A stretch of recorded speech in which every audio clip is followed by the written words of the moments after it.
compassion for the sake of this assembly and all living beings. Please turn the wonderful Dharma will to teach us how to live suffering, attain bliss, and birth and death, and quickly realize non-birth. Phương thiên đại đức đẳng thịnh, vì thứ pháp hội gồm nhất thiết chúng sanh. Tình duyên diệu pháp luân giao đạo ngã môn, như há liêu sanh thoát tư ly cố đạt lạc, tốt chứng vô sanh. Homage to the Blessed, Noble, and Perfectly Enlightened One. Nam mô Sananto Chichedoye Alahudi San Miao Samputo Xie.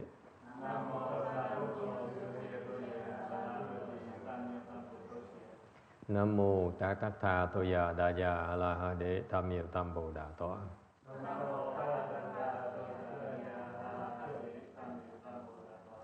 The unsurpassed, profound, subtle, and wonderful Dharma, 100,000 million aeons is difficult to encounter. Now that I've come to receive and maintain it within my sight and hearing, I vow to fathom the thus come one's true and actual me.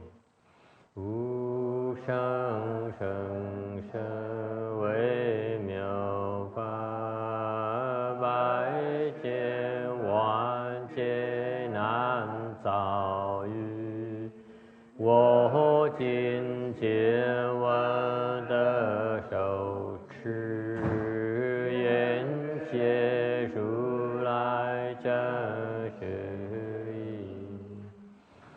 all Buddhas and Bodhisattvas, Venerable Shenhua, Venerable Sanghas, and all good no advisors of me, Tổ Phật. Chư Phật Bồ Tát, Sư Phụ Sang Rần,各位出家人，各位上智师阿弥陀佛. Chư Phật Bồ Tát kính thưa Hòa Thượng, Tiên Hóa, quý vị thầy cô và quý vị thiện tri thức A Di Đà Phật.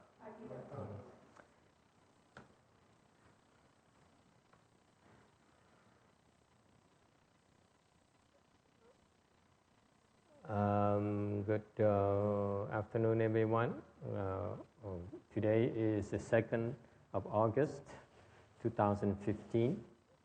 We are gathered in Rosemead to continue discussing the Heart Sutra.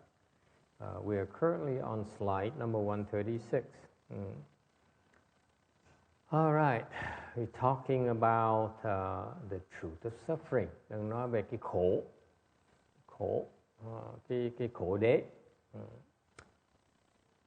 The Buddha says that life is suffering. Đức Phật dạy là sống là khổ. We are all suffering from varying degrees. Ai cũng khổ khác nhau. Tùy cái tâm quý vị nó phân biệt hay sao. And last time we talked about, we started talking about the 8th suffering, meaning the first 4, birth, aging, sickness and death. Lần trước mình nói về 8 cái khổ là sanh lão bệnh tử. And we talked about being apart from the loved ones. Thứ nhất là rồi xong mình nói cái thứ 5 là mình ái biệt ly khổ. And the opposite of that is to be together with the ones that you hate. Rồi ngay nó ngược lại của cái ái liệt ly khổ là ai biệt ly khổ là cái oan duyên dân huệ khổ,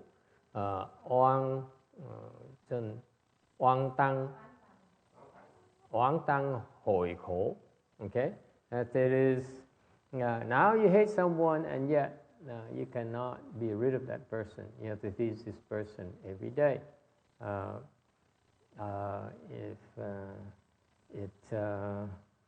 Every time you see this person, a reminder. It's like prickling your wound again. Thấy cái người mình ghét cay ghét đắng là giống như khác gì mà lấy cái dao mà khuấy cái chỗ vết thương của mình vậy. It's unbearable. I do know how it feels like. Rồi cá nhân thầy đã thấy cái cảnh giới đó rồi. Cảm ơn con. Thank you very much. All right. So that's a real suffering. And number 7 is not getting what you want. Cái thứ 7 là chịu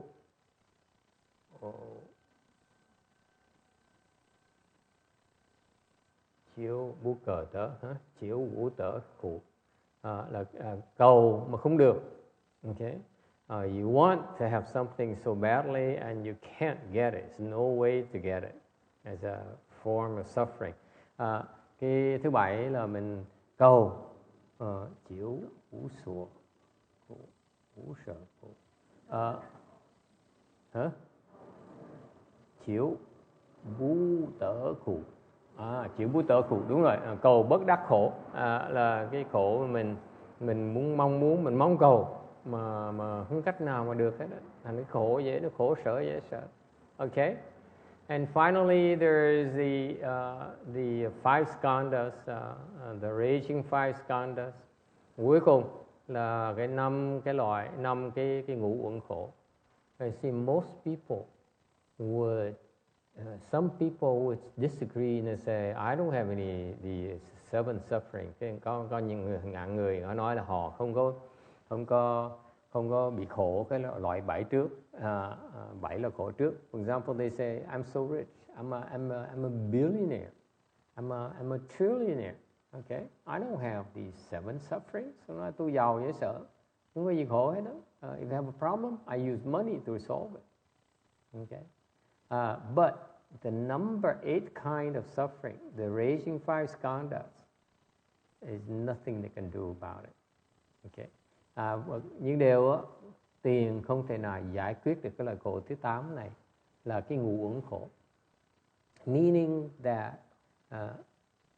these 5 skandhas are inflicting pain and suffering upon you, and there's nothing you can do about it. Cái ngũ duyên chư sân cụ, duyên chư sân cụ là cái ngũ uẩn này đó, nó thịnh vượng, nó mạnh quá đi, thành ra mình khổ dễ sợ lắm. Okay. So basically, and this is when I learned about the 8 sufferings, I wasn't sure what most people who learn Buddhism don't understand what the raging 5 skandhas suffering mean. Đại đa số những người mà học Phật pháp không hiểu cái khổ của cái ngũ uẩn là cái gì. Okay, and it is so what are these 5 skandhas? The 5 skandhas are, we have a new visitor today, and she's a PhD candidate from USC, so we should spend a little bit of time educating her about the 5 skandhas for her own suffering. Ngày nay có một cái cô này đang học tiến sĩ, sắp ra trường rồi, ở trường đại học USC. Thành ra mình sẽ nói một tí thời giờ để cô biết cái sự khổ của cuộc đời của cô. Okay, so what is the 8 suffering, the raging 5 skandhas? Thành ra cái ngũ uẩn khổ này là cái gì? Okay, the 5 skandhas are the Buddhist technical terms for the 5 components of your ego. Okay, this is ego, not ego like Heinz would tend to take it for.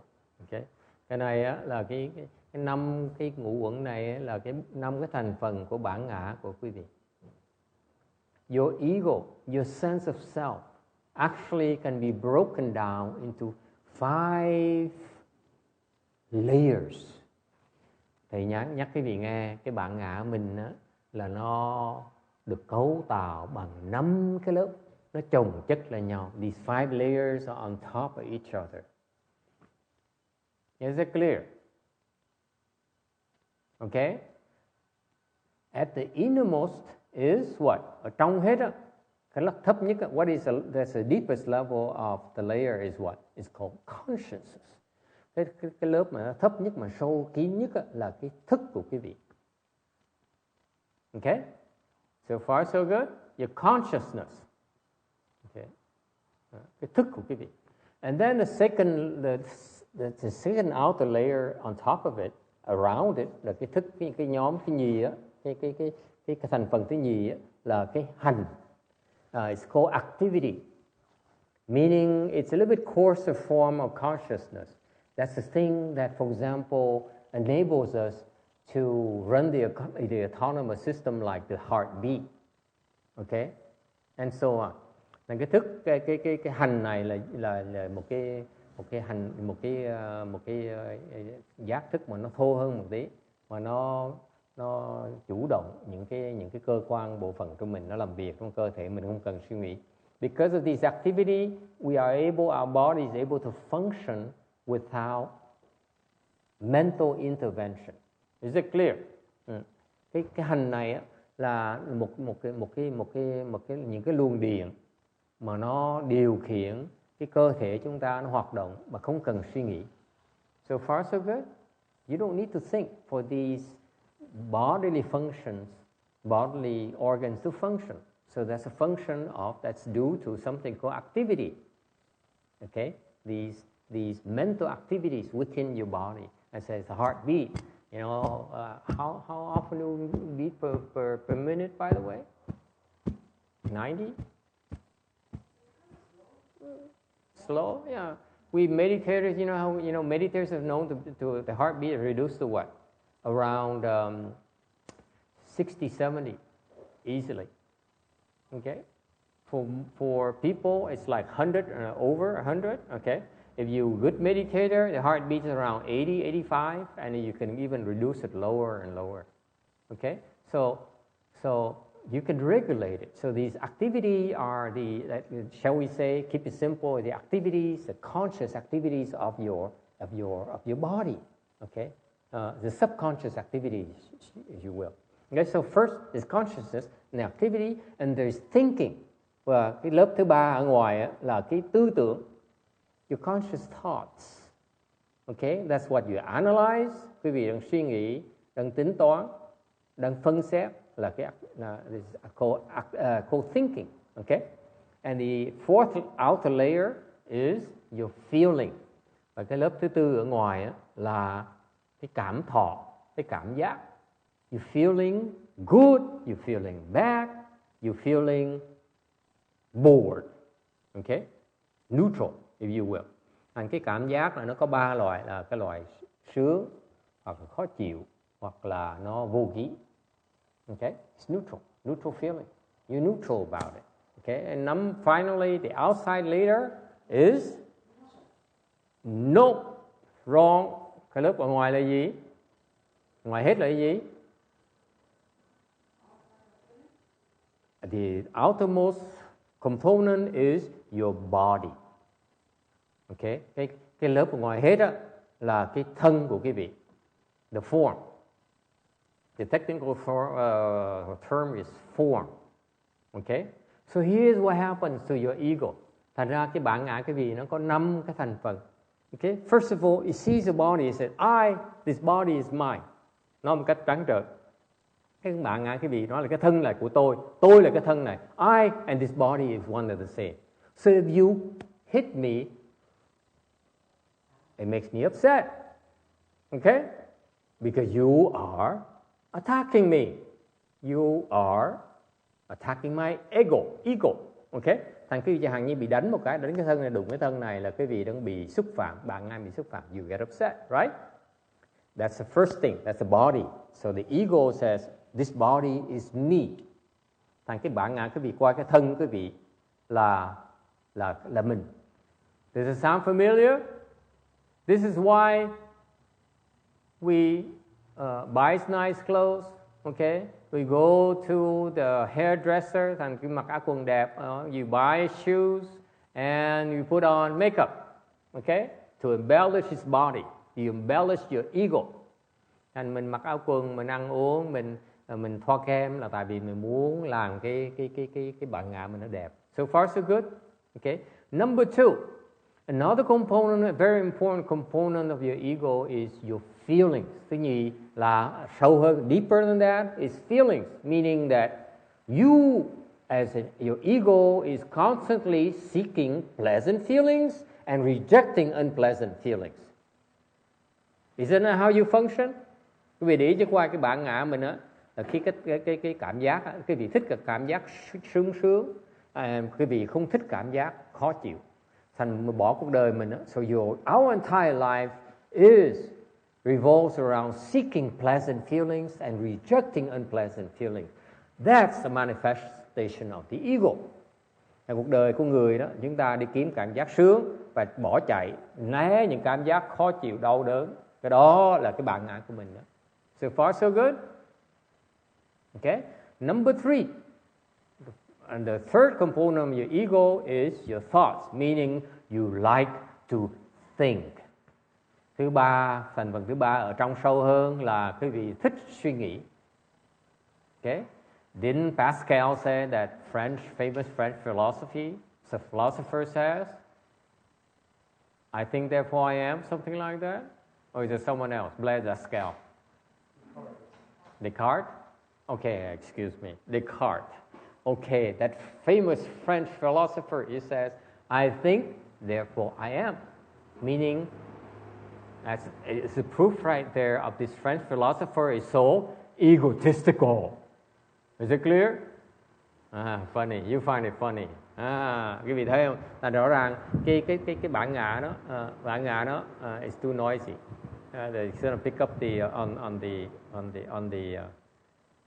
the microphone. Thank you. I will have to suffer. My ego will have to suffer the heat. Thành ra cái con người mình á, mình rất hãnh diện là mình có thể suy nghĩ. We're so proud of the fact that we are able to think, and that's a manifestation of the ego again. Thành quý vị biết mình thích suy nghĩ, cái đó là một cái bằng chứng là quý vị là chúng ta, cái bản ngã chúng ta nó rất là mạnh. Okay. By the way, the more people think, the more egotistical they are. Những người mình thích suy nghĩ là rất là bản ngã rất là lớn. Agree, disagree. Especially people in academia. Thank you. You're so honest. Nhất là mấy cái người mà đang mấy trong trường đại học đó, they like to think, don't you? Yeah. You build your career upon your superior thinking, right? And that's a manifestation of the ego again. Thành quý vị biết không? Là những người thích suy nghĩ nhiều đó, okay, là người bạn ngã rất là lớn.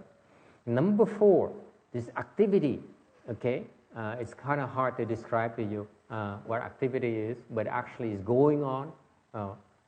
Và cái thứ tư là cái hành là cái gì? Okay, think of it as a finer form of thinking, finer form of thought, mental process that's much more refined than thinking. Thinking is very coarse, as you will. Cái suy nghĩ đó nó còn thô, cái hành nó còn vi tế hơn một tí.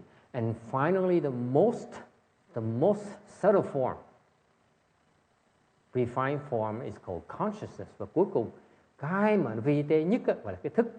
You are constantly aware of things. Okay? Cái thức là khiến chúng ta nó bị dao động. In other words, you love to be aware of things, aren't you? Am I the only one? Có ai cảm thấy cuộc đời mình thích, mình biết được ý thức đâu? We seek to heighten our awareness, right? And that's a manifestation of your ego.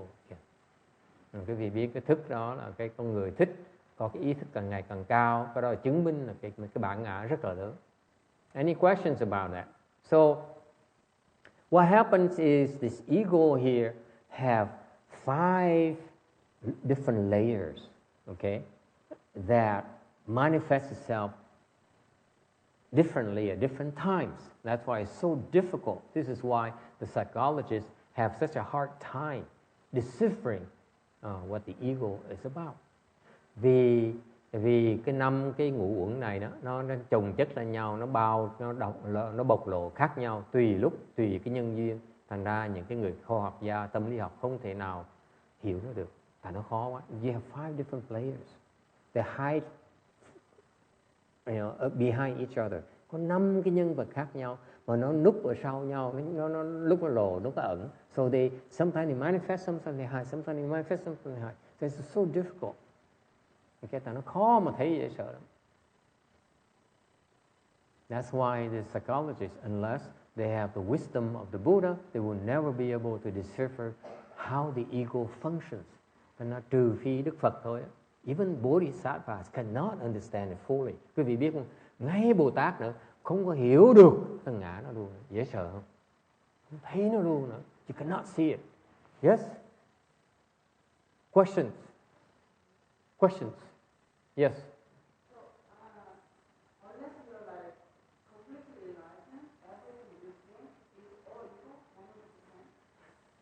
Unless you are a Buddha, as long as you have this body here, the ego will sneak in and you can't even tell. Every single thought we have is all ego, or like are there? If you call it thought, then it's ego. Thinking is ego. That's what's scary about it. You know, like people like to think. Okay, quý vị biết không? Người ta có câu hỏi là nếu như thì mình suy nghĩ cái là sao? Suy nghĩ nếu dùng chữ tư tưởng suy nghĩ, cái đó là cái bản ngã của mình. So if, for example, you say, I think you are wrong, that's your ego speaking. No two ways about it. Okay? Chẳng hạn quý vị nói bắt đầu câu nói là tôi nghĩ là ông lầm rồi, là quý vị đang, cái bản ngã quý vị đang nói. Recognize that, that's your ego. Yes. I feel so bad. Nói là tôi đang rất là buồn. Xin lỗi, rất là buồn. Thì cái đó là bản ngã đang nói. It's your ego speaking. Is that clear? So can you see a moment where the ego is not there? No? Thành quý vị thấy không? Cuộc đời quý vị, because your ego is still there. Thành cái bản ngã cái vẫn còn đó. Yes, question.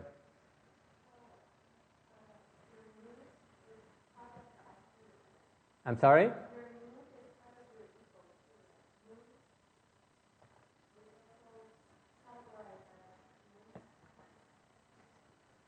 How would you call mood? Yes, Vicky.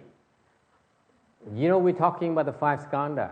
There's this body, there's feeling, there's thinking, there's activity, and there's consciousness.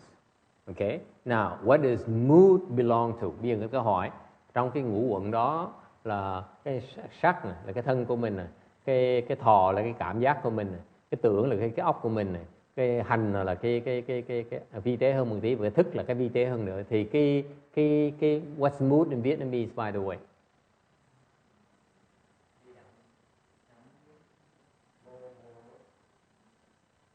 Cái tâm thần. Cảm xúc. Tâm thần quý vị ra sao? Yes, what is your mood? What is it? Yes, Vicky. I think it's ego. Which one is it? Is it form? Is it feeling? Is it thinking? Is it activity? Or is it consciousness? Are you talking about the mood of the room or your mood? A person's mood, okay. We say like, okay, a person's mood, right? Okay. So what is it? Ego. Yes, it's ego, absolutely. Okay, because you're moody. Moody people are egotistical. I'm unanimous about it. Một cái gì mà cái tâm thần cái gì mà yes. Okay, she says that the Vietnamese think that mood is thinking. Cái người cái nói là cái tâm thần này là có nghĩa là cái tưởng. Yes, sir. He says this guy, this Vietnamese, another cheater. He says it's both thinking, feeling, and consciousness. Nói là ông Giang nói là vừa thọ, vừa tưởng, vừa thức. Yes sir. Yes ma'am. So if you, let's say you're doing a meditation retreat after a week, Uh-huh. all of a sudden because you have this inspiration that you need to bow to statue without really thinking and you just do it, Yes. it's still equal. Not necessarily. Not necessarily. Not 100%. Not 100%. It's complicated a lot. It's too complicated. Yeah, the question cannot be given a simple answer. But you know, it's not quite. Okay, it's not quite like that. It's not quite the ego. The times where the ego actually it stops functioning when you practice. Yeah. Anyway, yes, Vicky. I was going to say, I think the ego when it's moody is thinking it's right. Moody is thinking is right. It believes it's right. So, for example, what happens to a person when a person is moody? Emotion. Mood is an emotion, therefore belongs to feeling.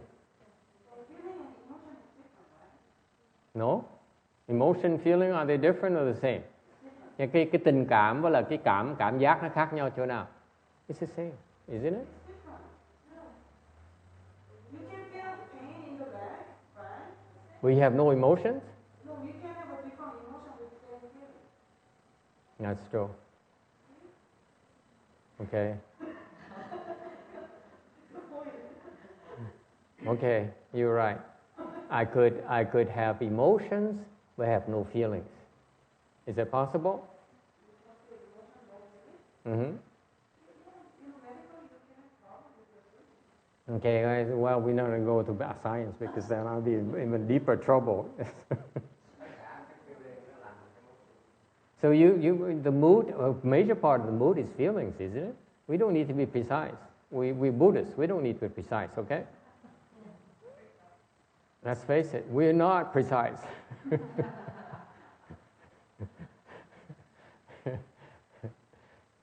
All right. So the mood, I believe, the major part of the mood is feelings. Okay. You're in a good mood and a bad mood. So good mood is you feel good. Bad mood you feel bad. Yes or no? Okay, it doesn't matter. It's close enough. Okay, it's close enough. Nghe thấy không? Cái tâm thần mình, cái đó là một cái loại cảm thọ, cái cảm giác. Okay. Thì khi mà tâm thần mình sung sướng, phơi phới vào tâm thần mình khó chịu, cái đó là cái cảm giác. Okay? So far so good? Yes sir.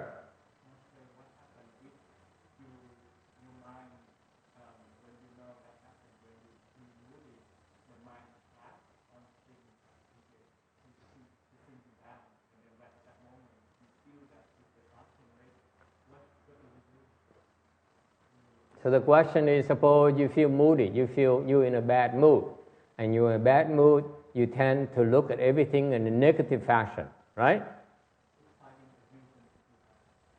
And you look at things in a negative way, and then you reinforce your bad mood in that way, because now you say everything is so bad. That's why I'm feeling so bad. Okay. So you validate your bad mood. Same thing, when you're in a good mood, it's the same thing. You look at everything on the positive side, therefore reinforces your good mood. Is that how it works? At least that's how it works with me. Okay? So what is the question again? What do you do? Trường hợp như vậy mình làm sao bây giờ? You just get rid of your ego. It's very simple. Mình chỉ gạt cái bản ngã mình là không có vấn đề gì hết. And then there's no problem. What? Did I miss something? No? Oh, how to rid the ego? Oh, that's not easy. And this is why we have to. I spent the last 9 years teaching people, and only a couple of people got rid of the ego. Otherwise, the rest of you is hopeless. Actually, a few people got rid of the ego. Thầy nói, thầy hỏi lúc mà mình chán chường, mình khó chịu, mình tâm thần mình khó chịu, thì mình nhìn cái gì cũng là thấy cũng khó chịu, cũng hư hết, toàn cái xấu hết. Thì như vậy cái tâm thần mình rõ ràng nó càng ngày nó càng tệ. Ngược lại, nếu tâm thần mình vui, phơi phới, phấn khởi, thì mình nhìn mọi sự nó đều là tốt đẹp hết. Thì tâm thần mình càng thêm phấn khởi hơn nữa. Thì cái đó là trường hợp như mình làm cái gì bây giờ để mà mình kháng cự nó. Thì nói muốn kháng cự nó dễ lắm. Mình chỉ bỏ cái bản ngã là tự động nó hết ngay lập tức. Rất là dễ. Người ta mới hỏi là vậy chứ sao bỏ bản ngã? Thầy nói bỏ bản ngã là rất là khó. Ok? Sao khó? Tại thầy dạy 9 năm trời rồi thì có khoảng chừng vài người được, thôi còn quý vị là không có hy vọng được. Ok? So it can be done. The ego can be eliminated. Nói cách khác, that's a good news. Cái sự thật á là cái pháp của Phật pháp có phương pháp, Phật pháp có cái cách để mà tiêu diệt cái bản ngã này. There's a way to eliminate your ego and render it nil, free from the ego. Yes. Phật pháp ra đời là cái thuốc để trị bệnh, mà cái thầy đã mới hỏi là tất cả nói chung mọi người đó là vị Phật đã đưa thuốc rõ ràng. Nhưng Kim Cang nói cả pháp không như mọi người bài thì cứ quán như vậy để thành thói quen nó, cho là lần mấy cái cơ quan mình nó sẽ biết nó bị gạt bỏ hết. Cách nào khác. Thứ hai nữa là cái câu đầu là chiếu kiến cũng vậy không, mình phun là gì, mình phun thì mỗi ngày mình phun mình chịu quán, thành ra thuốc không chịu uống làm sao? Uống hoài thôi, không phải uống một ngày mà bệnh hoài cái nằm chỗ thì nó đã phát thành lại. He says very eloquently, I might add. He says the Buddha came to the world in order to bring about this cure for your ego, the ego. Okay? He knows that this is what is troubling you. This is what making you suffer. Number 8 here is because of this number 8 here, raging 5 skandhas, because of that, you have a million kinds of suffering. Quý vị biết không, vì cái ngũ uẩn này, quý vị có vô lượng, vô biên cái khổ. The ego is the root cause of all your suffering. Cái bản ngã quý vị đó là cái nguồn gốc của tất cả những khổ sở của quý vị. And in other words, as long as you have an ego, you are suffering. Nói cách khác, nếu như bản ngã quý vị nó đang còn thì quý vị đang khổ. So far, so good. And so the Buddha came to the world because he recognizes that mankind may be very smart, very inventive, very creative. Thì Đức Phật xuất thế tại sao? Tại biết rằng loài người á, rất là thông minh, rất là giỏi, rất là có nhiều tài, rất là đa tài.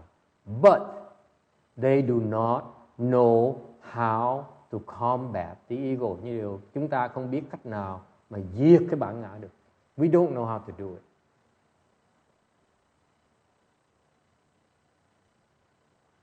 You have no way of, no real method to squash the ego. Chúng ta không có cái phương pháp nào để mà tiêu diệt cái bản ngã.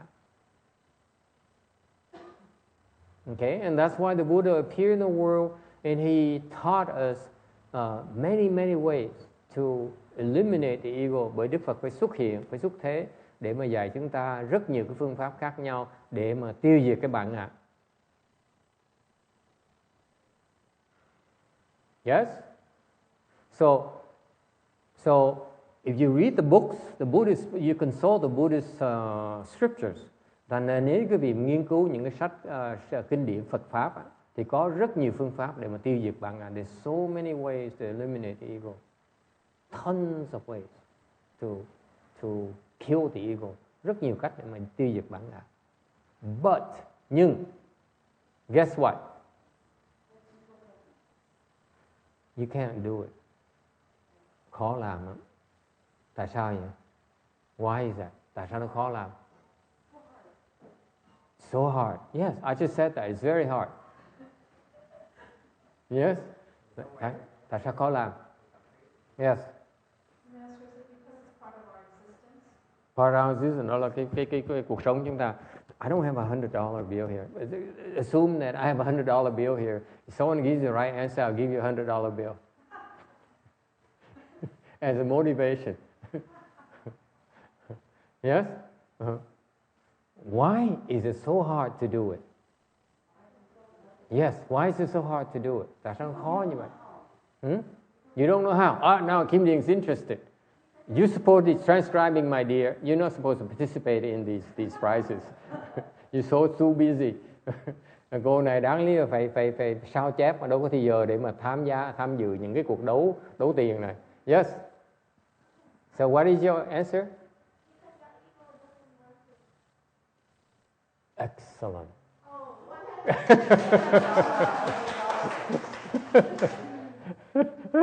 Nhỏ nó khôn dễ sợ luôn. This woman is smart. She's good. Lucky I didn't have 100 there. It's only imaginary. Mấy tiền giả. No, it's imaginary $100 bill, remember?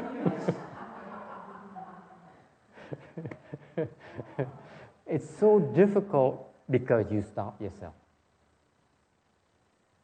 Tại sao nó khó? Tại vì quý vị từ chặn đấy. It's just like here's what happens. It's just like you tell yourself that you just shoot yourself. See how difficult it is. Yeah, think about it. Just tell yourself, pull the trigger. You know how difficult it is to pull the trigger? Quý vị tưởng tượng khi mà tự tử nó khó dễ sợ lắm. Agree, disagree? Anyone ever tried to have a thought of killing themselves? I have. Okay, it's a very difficult thing. You can think about it, but do it is something else. Mình nghĩ là một chuyện mà làm một chuyện khác. It's so difficult. It's one of the most difficult things to do is to kill yourself. Trust me. Killing someone else is easy, but killing yourself is very one of the hardest. Why? Because you stop yourself. So, we don't want to do this. We don't want to do this. Okay? Mình giết người khác là được, mà giết mình là rất là khó. Tại sao? Mình bóp cò không được, mình tự động mình chặn mình lại. You stop yourself. Okay? And if you believe in that, the fact that we tend to stop ourselves, okay, in the last minute. That's why when we cultivate, when we're about to squash the ego, it comes to an excuse. Oh, let's go say hello to the wife. Okay? Let's go have a drink. And literally, you're so close to breaking through, and yet you say, okay, what's the hurry? Let's go have a drink. I've been working for the last 7 weeks now. I've been meditating for the last 7 weeks. I'm very close, so that's okay. Let's take a break, and what's the hurry? You have come up with so many reasons to stop. Quý vị biết cái bạn ngã nó hay dễ sợ là khi mà tới gần là mình sắp được giải thoát rồi, nhưng bạn nó khởi lên, nó dù mình làm chuyện khác, mình chịu thôi. I give an example. Cho người thầy một cái ví dụ này. Can I give an example? Okay. When you meditate, quý vị đang ngồi thiền. Okay. And then you enter samadhi. Rồi quý vị nhập định. Okay. You come out, you feel so good. Quý vị xuất định một cái, người rất là phơi phới, thoải mái. Anyone feels that? Yes? Yes? It feels very good, right? Okay. Here's what happens to me. As soon as I come out and I feel good, I say, wow, this is nice. Let's take a break. I deserve it. Guilty. Guilty. Nên thầy mà xuất định một cái là người sung sướng dễ sợ. Mình nói, mình làm việc, mình tu cả mấy ngày cực rồi, thôi mình nghỉ một tí đi. Mai vẫn tiếp tục. Tomorrow I do it, I try it again. I deserve this. See? Sounds familiar? Okay. Or the opposite, hoặc ngược lại. Okay. Or the opposite is also more commonplace. Ngược lại nó thông thường hơn. You sit there and legs hurt so much. Cái chân ngồi đó mà chân nó đau vậy sợ. What do you do? What's the hurry, right? What's the hurry? Hey, it's just tomorrow. Chân nó đau một cái là duỗi ngay lập tức. Right? Phải không Bến Tre? There you go. Đâu gấp gì ngày mai làm kịp. You know? And then you know what's the excuse? It says, I will not become enlightened in this lifetime anyway. Master says so. Nói kiếp này chắc chắn mình không thể giác ngộ được. Ông thầy cũng nói vậy rồi mà. He knows. So what's the point? Ông thầy đã, sư phụ đã nói như vậy thì mình làm gì vô ích.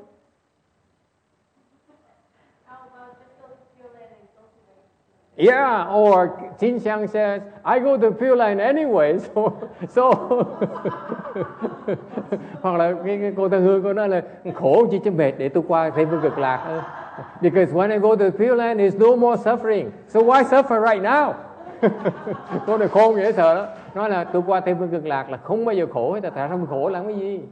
Tại chịu khổ đây là có lợi gì đâu. No point in suffering here. Sounds familiar? Okay?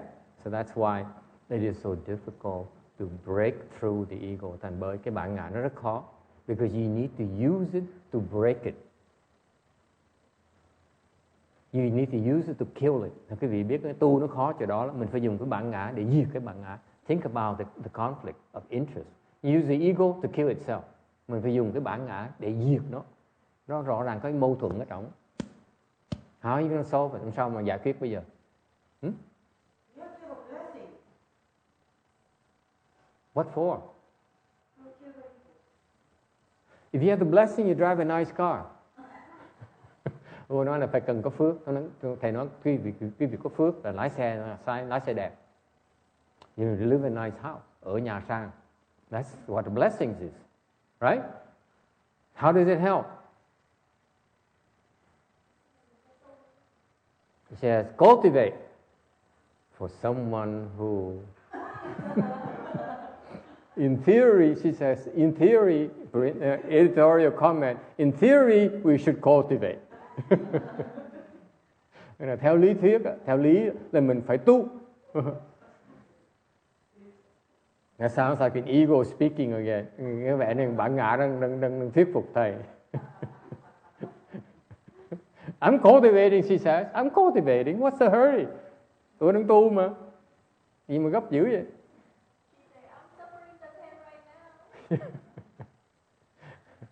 Okay, so that's why it's so difficult. Now, so how are you going to break through? Làm sao mà những bản ngã?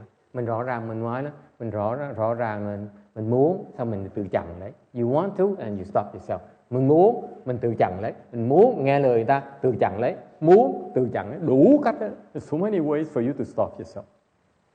That's the ego. Đó là bản ngã mình đó. You know, this is so commonplace I see in all of you and on me as well. You know it's good for you and yet you find a reason to stop yourself. Sound familiar?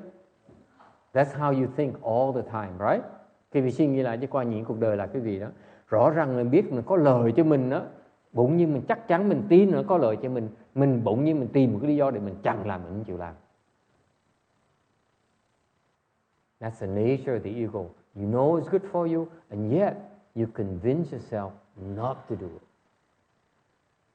Mình biết nó tốt cho mình tự thuyết phục lấy để không làm, không chịu làm. What it takes for you to break free from ego is to do, not to think. Quý vị muốn giải thoát cái bản ngã, quý vị phải làm, không thể suy nghĩ. You cannot talk, you cannot think, you cannot analyze, you have to do. Quý vị biết mà muốn phá là không thể suy nghĩ, không được suy nghĩ, không được tính toán mà chỉ làm thôi. Because the moment you think, you stop yourself. Thầy nhắc lại cái vị. I know you don't believe me right now. I mean, the point will come in time where you're nearing the point, and that a thought arises. That's when you stop yourself. Lúc quý vị tới đó, sắp tới quá thôi rồi, một cái tư tưởng nó khởi lên. Cái tư tưởng nó sẽ chặn quý vị lại. That thought will stop you. And when that happens, after you break through, you say, he told me so, I told you so. That's what happens. A million times. You can get so close to breaking through the door, and you stop yourself a million times, at least. That's how difficult it is. Nó khó như vậy. Yes.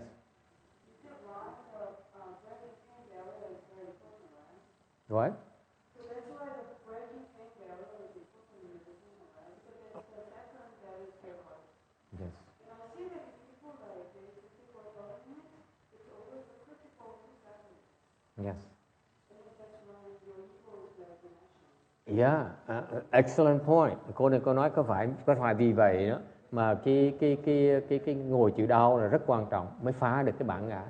Let me repeat the point she's making. She realizes now, this is why in our Chan training we make you confront your leg pains.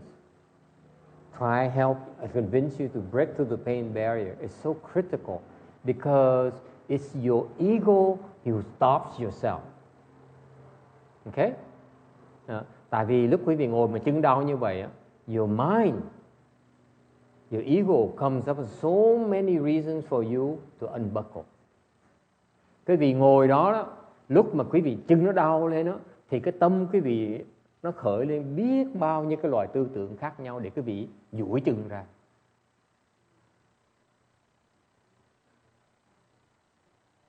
Okay? That's what it is. So this is why in Chan training, if you're able, willing to endure the leg pains, you break through the ego a lot faster. Tại bởi quý vị biết không? Kim Điền con nghe cho rõ này. Cái thiền tông chúng ta đó, cái dòng chúng ta đó là chú trọng cái ngồi đau đó. Tại vì nếu quý vị nhận cái đau được, chịu khó sẵn sàng nhận cái đau đó, thì sẽ phá bản ngã nó lẹ hơn. Let me repeat for you. In our lineage, this is why in our lineage, okay, we strongly urge you to cross your legs and endure those leg pains because that's a quicker way to break through the ego. If you're not willing to face your pain, you will never break through the ego. Never. Tại vì nếu quý vị mà không sẵn sàng nhẫn chịu cái đau đó, quý vị sẽ không bao giờ phá được cái bản ngã. Never. And you have to hope that you go to the Pure Land. Đó là quý vị chỉ mong là đi qua Tây Phương Cực Lạc thôi. That's it. There's only one left. There's no exception.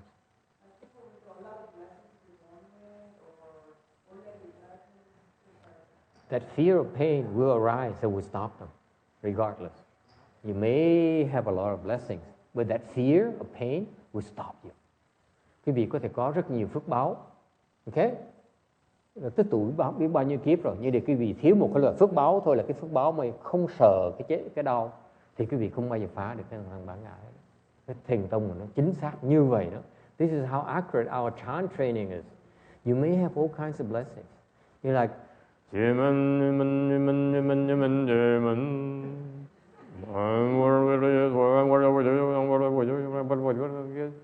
that the hands and eyes generates like all kinds of blessings, right? Anyone remembers? 1, 2, 3, 4. Okay. You may generate all kinds of blessings, but if your blessings if you don't have enough blessings to be able to be willing to confront your fear of pain, you will not be able to break through. Nó dễ sợ như vậy đó quý vị, nó chính xác lắm. Quý vị mà còn sợ đau đó là bản ngã nó núp ở sau cái sợ đau nó trốn không được. In other words, if you're still afraid of leg pains, The ego hides behind that fear. You will never get rid of it. Rồi quý vị không bao giờ thoát được hết. Nghe rõ không? Now everyone is falling asleep. Bây giờ ai nghe tới đây cũng chán chừng. You might as well go shopping. Okay? Quý vị rõ ràng quý vị chẳng thà đi ra ngoài ăn cà lem nó còn có lý hơn ngồi đây làm cái gì. Yes. What? What hands and I will come back? I can't tell you. It's my professional secret. See, so far it's free.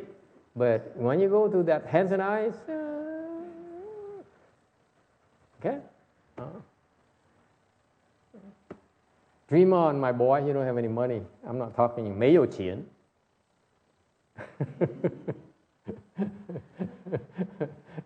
Mấy cái người không có tiền mà đòi hỏi những cái câu hỏi, đòi những cái trả lời mà phải cần trả tiền mới trả lời được.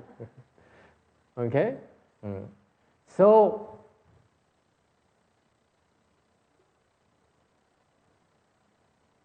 and that's why when you meditate, thành quý vị lúc mà ngồi thiền đó, you notice on how every time you practice, how you come up with the different reasons for you to unbuckle.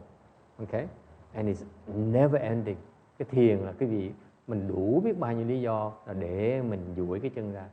Cái đó là bản ngã mình. That's right there, a manifestation of your ego.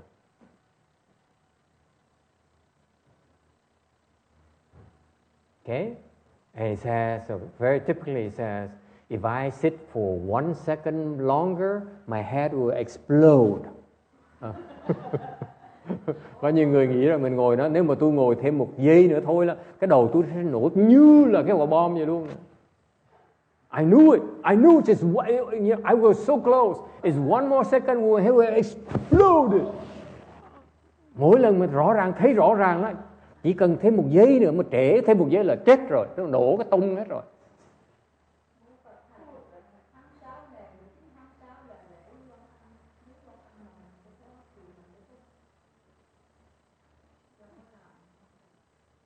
She says the 6th month or lunar month, the 19th day is the birthday at the Dharma assembly of One Yin, some kind of One Yin event.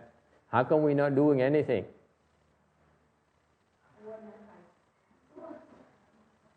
Này thầy đang huấn luyện học trò, nó chưa chuẩn bị làm gì.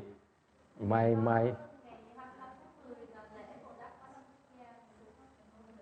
25 tháng 10 hả? Tháng 6 này có một cái nữa.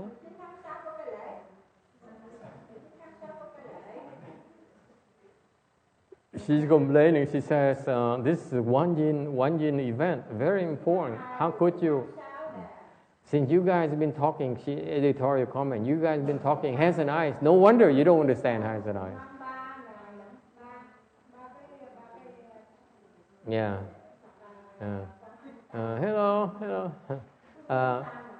Tháng 3 ngày nữa. She said per year we should have 3 celebrations of One Yin. Otherwise, you are not doing our job. Okay. Đừng có lo. I said, don't worry. Okay, don't worry. Okay. Trễ chưa? Qua chưa? She says tomorrow. It's tomorrow. It's too late now.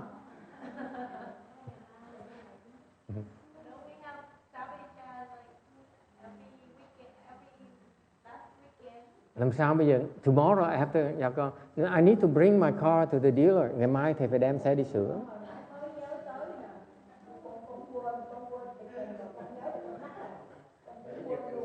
She forgot. She says it's her fault. Rõ ràng cái cô Tư Hương này là quên. She should have reminded us last week. Đáng tuần trước mà thường cô Tư Hương nhắc sớm mình đã làm rồi. If she gave us an earlier warning, you would have done something. Đúng rồi. Typically it should be done this week. That's right. Phu nhận. Okay, next year we do it, huh? Okay, you guys make for the One Yin this time of the year. Còn nữa không? Tháng 9 mới có mà. I think so. 9 tháng 9. Okay, you go check. Okay, 9 tháng 9. Okay, 6, 19 tháng 9. Write it down, please. I promise. Sang năm mình sẽ đầy đủ hơn. I promise the next year will be more complete. Okay. She says usually she reminds us. Thầy cũng càng ngày càng lẩm cẩm, không nhớ mấy chuyện. Okay, I get too old and I forget, become forgetful. Yes. Cái gì? Viết không? Đúng rồi. Đáng lý ngày hôm nay có.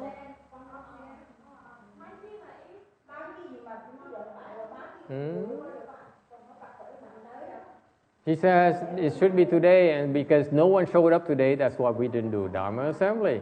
Ngày nay không ai tới thì làm vía làm không.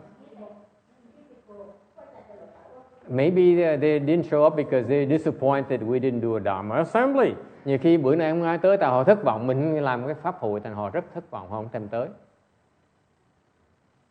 Khổ lắm. Bởi vậy số hurtful. Đáng lý cô Thân Hương mà nhắc sớm.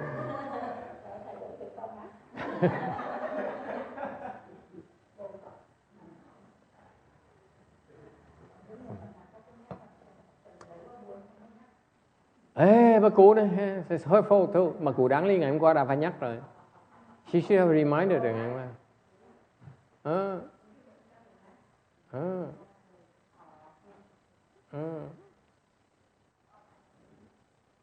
Thôi năm sau đi. Next year hả? Năm sau hả? Don't forget in September. Yeah, right. Đương nhiên rồi. Of course. Chắc chắn là. Of course. Yes. Yeah. She is a功夫. Cái cô này cô nói là cái bà cụ 100 tuổi này giống như là 90 tuổi này giống như thầy võ sư vậy đó. Tại vì chưa thấy cái hình bà cụ đá đó, giả dò lái đó. Of course, it's only you say that only because you haven't seen her video of her kicking video. The Shaolin kicks. Cái là đá thiếu lâm. And don't encourage, don't provoke her. Đá mà cái là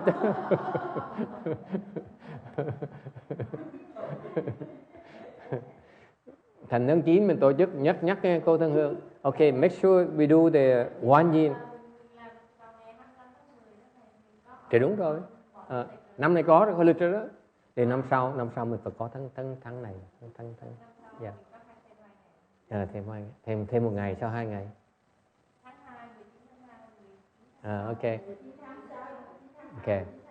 Okay. And so Jinxiang is making sure we do all the One Yin Dharma assemblies from now on. Cô Thân Hương là sẽ nhắc hết tất cả những pháp hội Quan Âm từ đây về sau. Mới giờ khổ ghê. Yes. Okay. So bây giờ nói về cái bản ngã.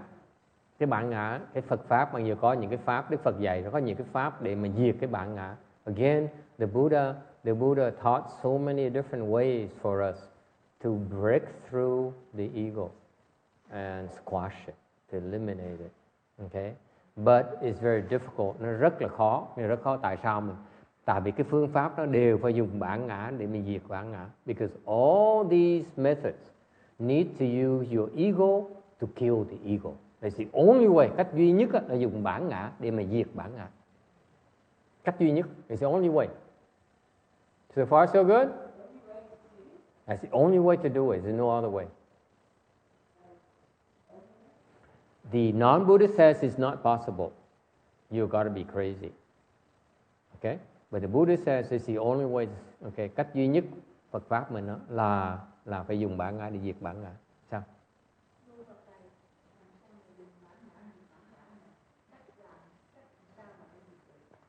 How do you use the ego to kill the ego?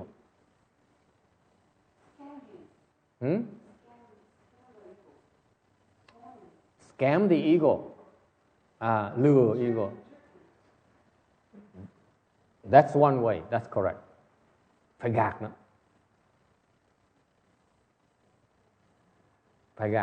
That's one way to con it. Okay? Because the ego can be conned. Tại cái bản ngã nó có thể bị lừa được. Remember how easy it is to con us?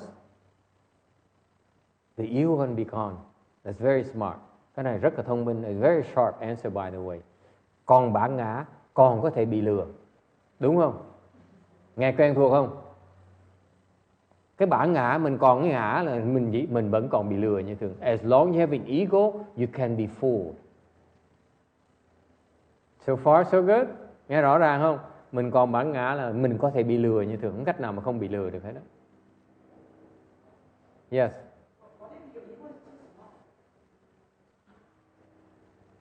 Okay, những điều lừa nó không phải. It's not easy to fool it. It's not easy at all. It's not easy. Trust me. Yes, you can fool it. You can try fooling it, but it's not that easy.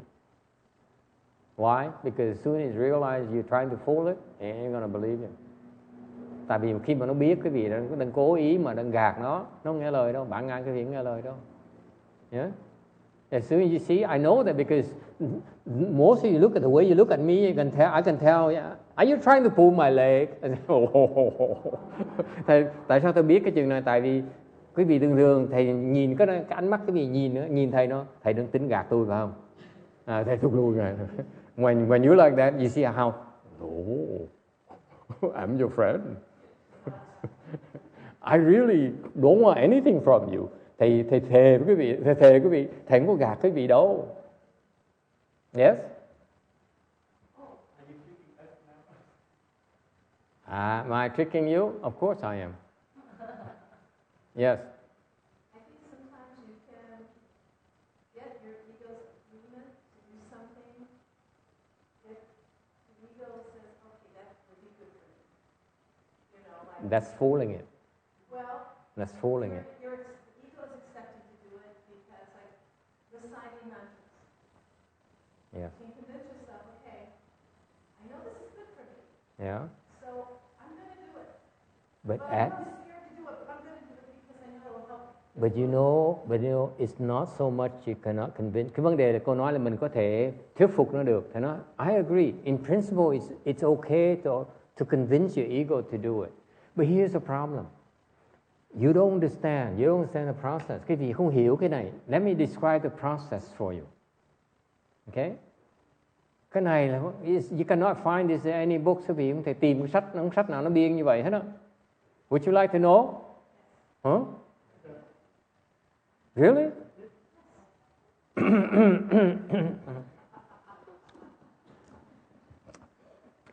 Let me wet my throat first.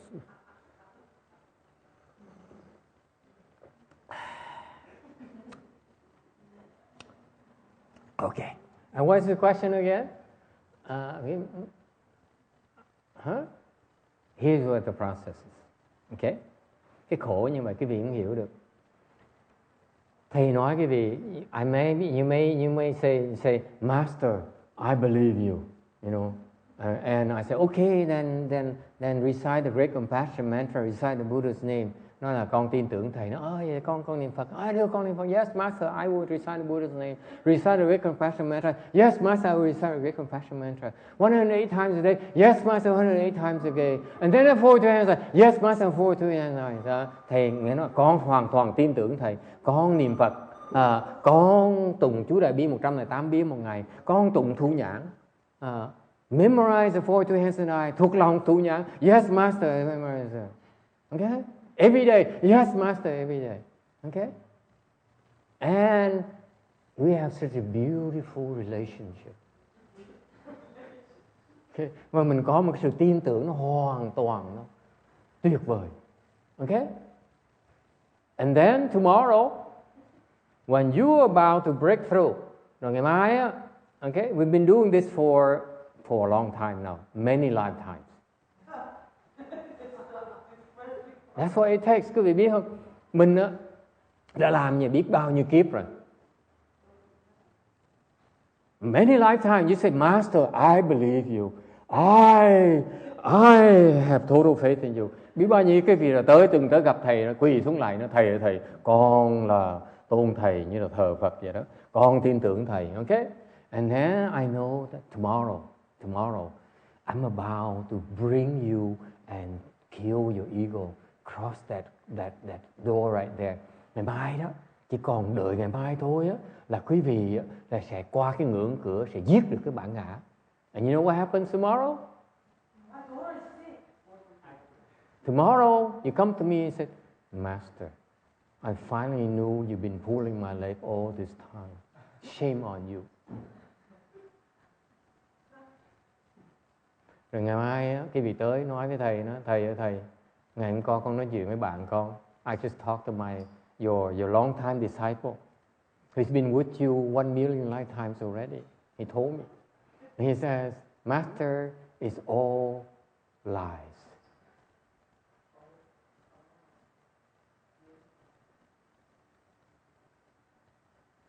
Just when you're about to go through it, you back off. There's nothing you can do. Lúc đó bỗng nhiên quý vị mất cái lòng tin, chịu. That's it.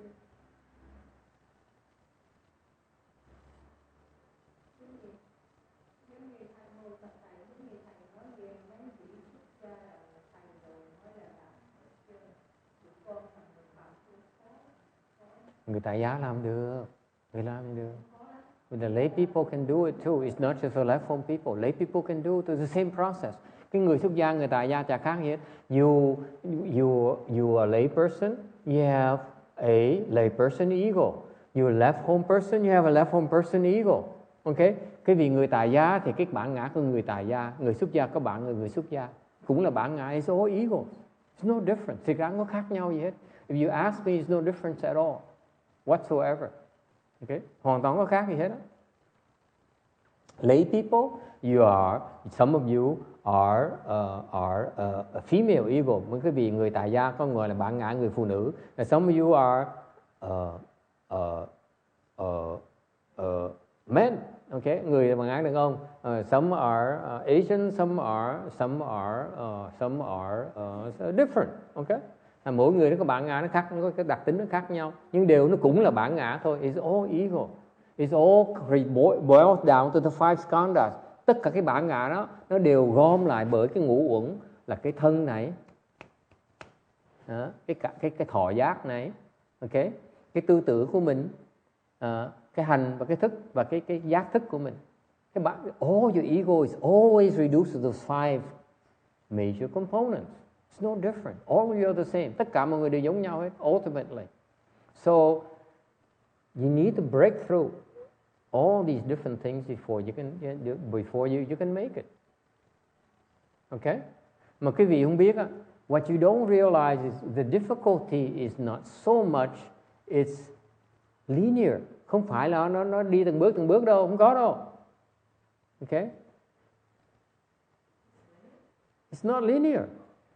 Because remember, these five things are multiplied on each other. That's why it's not linear at all. Năm cái thành phần của ngũ uẩn mình đó, nó không phải là liên tục nhau mà nó dồn dập lên nhau.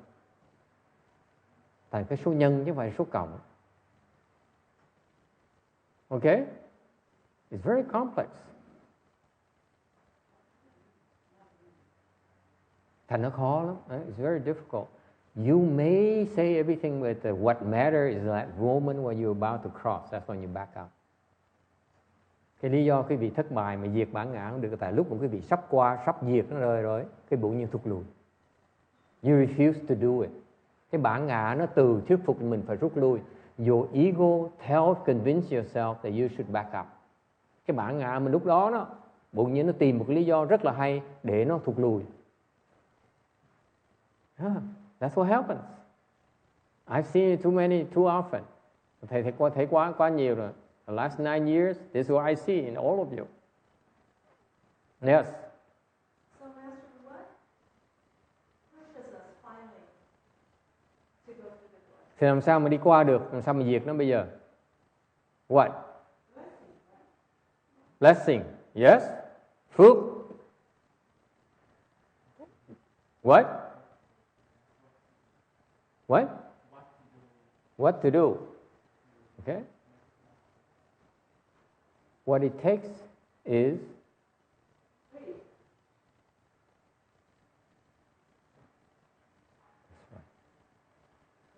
That's right.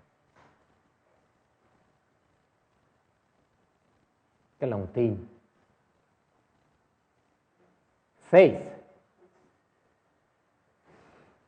You stop because you say, I don't believe you anymore. Lúc quý vị sắp qua ngưỡng cửa rồi, quý vị ngừng lại tại vì quý vị nói là tôi không tin nữa.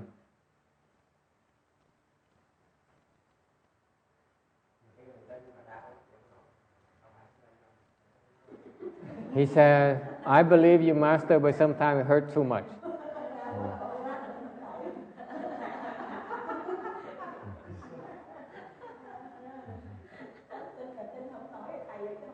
So he says, I really believe you, but I can't believe you right now. Nói cái khác là con thì con tin thầy, cái bia con tin thầy không nổi thôi. Không phải không tin như điều, là tin không nổi. Không phải làm đâu mà tin không nổi. Let me paraphrase again in English for you, all you English speakers. You know, I believe you, Master, but right now I can't believe you. There's no way for me to believe you right now.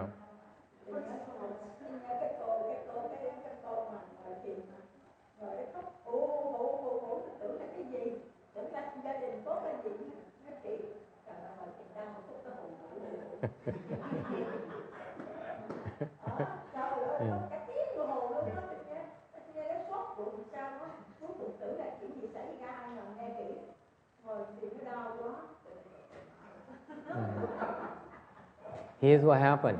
Cái sự thật giảng cho quý vị nghe nè. Giảng cho quý vị nghe nè. Okay. You follow the instruction. Chuyện xảy ra này, mỗi lần nó xảy ra, you nghe lời làm. Okay. Niệm Phật, tụng chú, tu. Okay. You recite the Buddha's name, you recite mantra, you cultivate. Okay. You follow the instruction, nghe lời làm. When you're about to get there, you don't follow instructions anymore. Tới đó quý vị ngừng lại, không chịu làm nữa. Always. Lúc mà quý vị có đà làm tới cái cửa đó, đi từng bước đi làm theo, làm đúng làm tới đó, tới cửa ngừng lại không chịu làm nữa. Lifetime after lifetime, đời kiếp như vậy đó, phải không? Làm. Lúc mà ngon là thầy nói thầy nói gì con làm đấy, mà lúc mà tới sắp giải thoát rồi thì không chịu làm nữa. Nếu không phải như vậy sao con còn ở đây làm cái gì? I asked her, that's what you've been doing to me, that's why you're still here. Biểu làm không chịu làm, lúc đó không chịu làm. Bình thường thì chịu làm, mà lúc mà sắp tới thoát rồi không chịu làm nữa.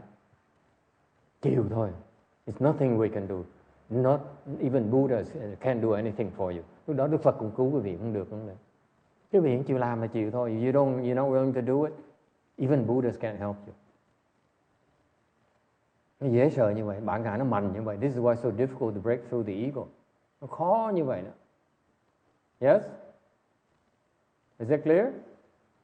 And he's this old man here. Come on, Master, I'm old. Have some compassion. I don't want to do it. I don't want to believe you. I can't do it. I can't believe you. Nhưng ông già nói thầy có từ bi một tí, con hoàn toàn tin tưởng thầy. Thì lúc mà tới đó con tin tưởng thầy không nổi.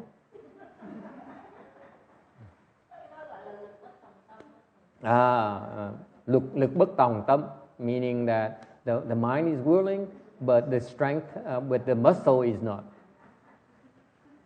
Yes. He says, I'm too tired. Let's see what. Okay?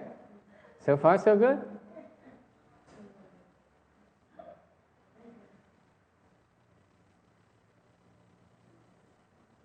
Yeah.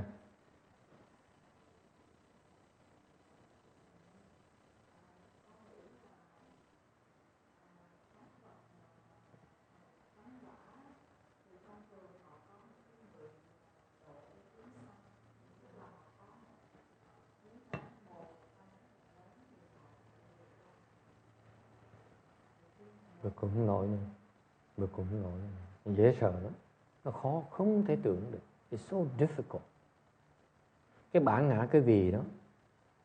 Shana talked about earlier about how to fool your ego. Cái vị biết không?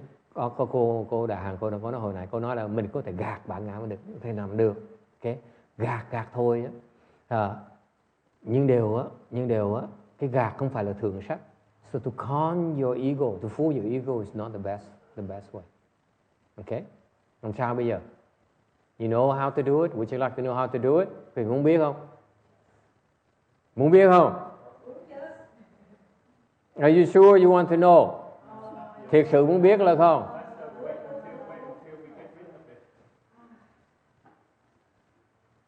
No guarantee.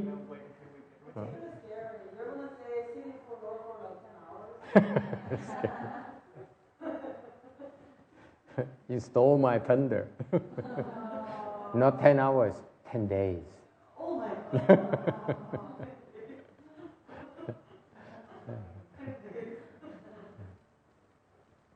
Here's what it takes. Để giảng cái vị nghe này. Okay. Venerable Bodhidharma, Ngài Bodhidharma đó, when he brought the Chandharma from India to China. Khi Ngài Bodhidharma đó đem cái pháp thiền tông từ Ấn Độ qua Trung Hoa đó. Okay, 1,500 years ago, approximately, 1.500 năm trước đó, he taught. Ngài dạy tại sao? He says, I need to bring this Dharma here because unless I bring the Chandharma, people will never be able to understand and get liberation. Ngài đem cái pháp thiền tông qua, tại sao? Ngài biết rằng nếu mà không có pháp thiền tông này, những người đọc sách đó, even if you study the scriptures until you're blue in the face, you will not be able to attain liberation. Học kinh điển, học hành nó không thể nào đắc giải thoát được, mà cái thiền mới đắc giải thoát được. Is that clear? Let me repeat for you. You may learn all you want, may recite mantra all you want, okay, Buddha's name all you want, but unless you do chant, you will not be able to attain liberation. Chant is the quickest way. Cái thiền là cái mà lẹ nhất. Không có nào, it's nothing faster than chant, nothing more direct. Không có ai thằng mà trực thẳng như là thiền tông. So what did he say? He says that in order for you to break through the ego, quý vị muốn phá cái bản ngã, okay, what's required, cần làm cái gì? What's required, quý vị biết không? You know what his secret is? Cái bí mật của Ngài là cái gì không? Anyone like to know? Anyone like to guess? Ai muốn đoán không? Yes, Mia. What's your secret, you think? What's his secret? He says there's one way to break through the ego. Có một cách để mà phá được cái bản ngã. What is it? What?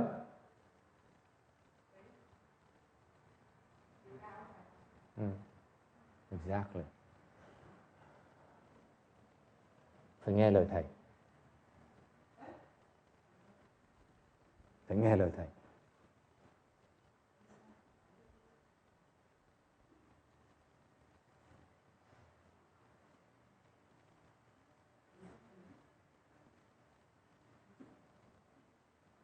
Listen to your good knowing advisors'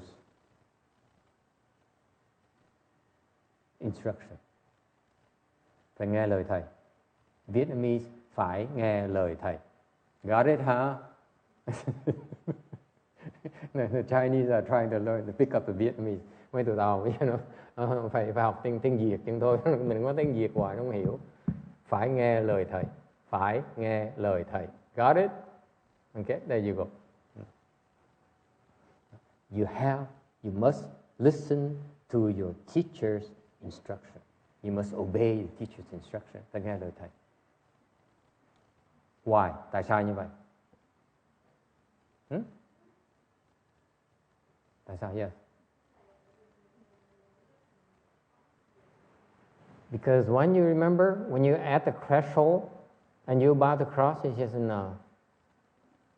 The only antidote for that is that, Master says so, I'm going to walk through. I don't care.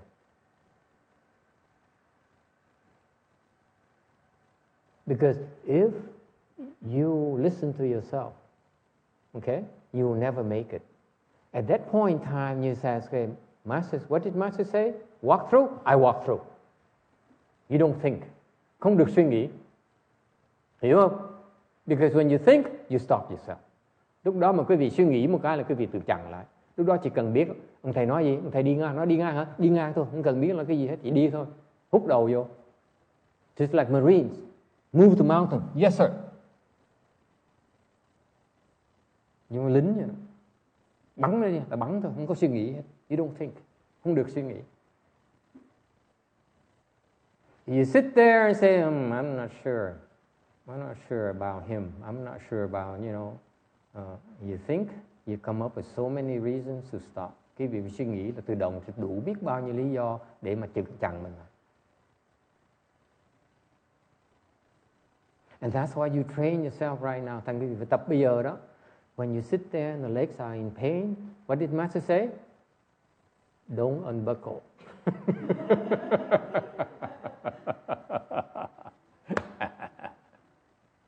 Nghe vậy thấy không? Tại ngay bây giờ phải tập ngay bây giờ là chân nó đau là ông thầy nói gì? Đừng có duỗi chân, đừng có duỗi chân. Because if right now you're not willing to do it, what makes you think you're not willing to do it when you get there? Hiện bây giờ chưa gì hết rồi, đã không nghe lời rồi. Mà lúc mà tới đó sao chuyện nghe lời bây giờ? Dễ sợ không? So by the way, as you progress, you find these tests that will stop you because you don't listen. Quý vị có những cái lúc mà quý vị là tu, cái quá trình tu có những cái lúc mà quý vị ngừng lại không chịu nghe lời ông thầy nữa. Sound familiar? The people who are gone because they say, I don't believe Master.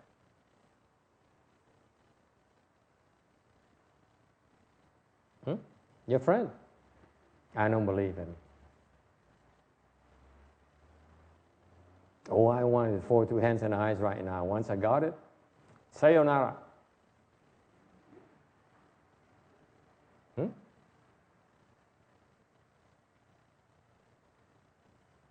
Dễ sợ không? So you see the beauty of Chan training. Unless you train yourself to listen right now, you're not willing to listen, you will not break through.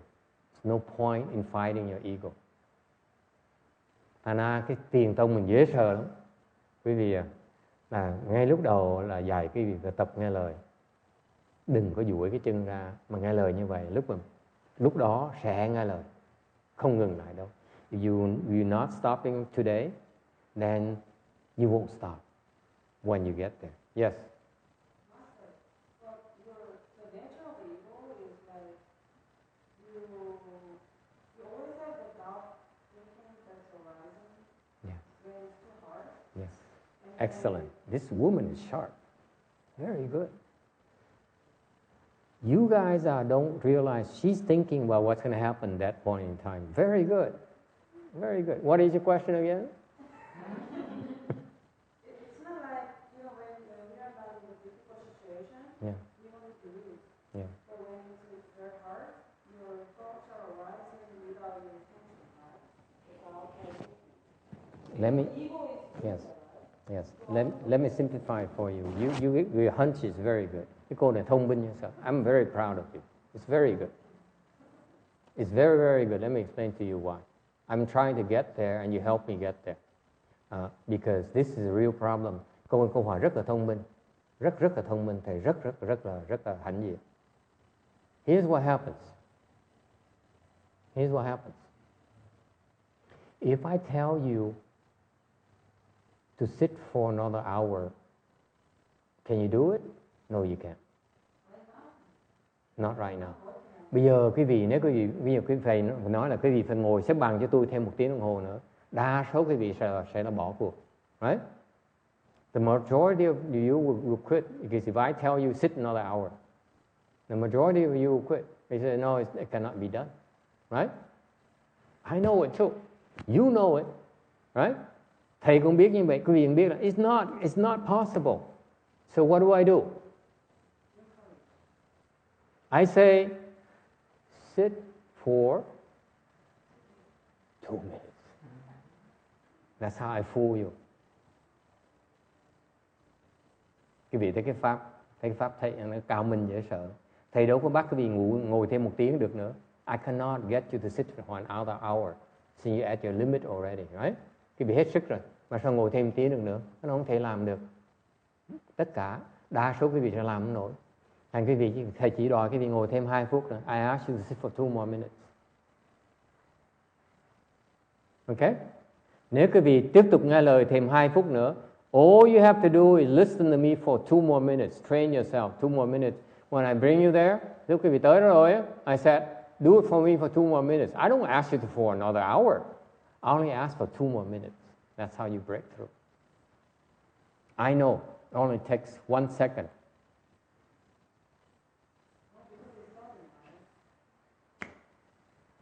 It's gone. Hiểu không Cảnh? Sức mình làm, sức mình người có hạn. Thành nếu mà bắt ta làm nhiều quá, ta làm đâu có nổi đâu. Thành ra cái phương pháp luyện của mình đó, là thầy chỉ yêu cầu quý vị chịu khó thêm 2 phút nữa thôi. Và lúc mà quý vị tới cái ngưỡng cửa mà sắp qua rồi đó, còn 1 giây nữa qua, thầy chỉ nói, ơi con chịu khó cho thầy thêm 2 phút nữa. Thầy đâu nói 1 giây đâu, thì nói 2 phút. Thì đố quý vị 2 phút nó dễ. Đúng không? Tại đã quen rồi. Thành như vậy mới phá nó được. Chứ còn nếu mà thầy nói 2 phút sớm quá thì nó chả có lợi ấy. If I tell you 2 minutes before, way before that, it's not going to work, right? Thấy cái sự you know why Bodhidharma says find a good knowing advisor to teach you how to break through. That's his secret. Thì Ngài Buddha Ngài dạy ra sao? Ngài nói là các con muốn thành tựu cái pháp vô thiền này cần người thầy để người thầy chỉ giúp con cái cách đi qua đó. Because your good knowing advisors know how to traverse it. Cái người thiền tri thức đó, biết cái cách để mà đi qua đó. If you don't know yet, you don't know how to do it. Quý vị chưa làm, quý vị sẽ không biết cách làm được. Tại sao? Cái bản ngã nó chặn mình hoài à. Không cách nào mình biết được hết á. Because your ego stops you all the time. That's why you don't know how to do it. But someone has done it already, he knows, that's what I need to do. Is that clear? Cái này phải biết đường. Không biết đường, không cách nào mà đi qua được hết. Unless you know how, it's not going to work. Is that clear? Thành bên cái tuổi, bên cái nhóm nguyên thủy á, thì nó sắp đi từ nó đi 10 năm và hang ngồi 10 năm. Rồi ông thầy, có vị không hiểu, ông thầy lúc đó phải tới nhắc rồi đó. Con ngồi thêm một tí nữa đi. Con ngồi thêm một tí nữa đi.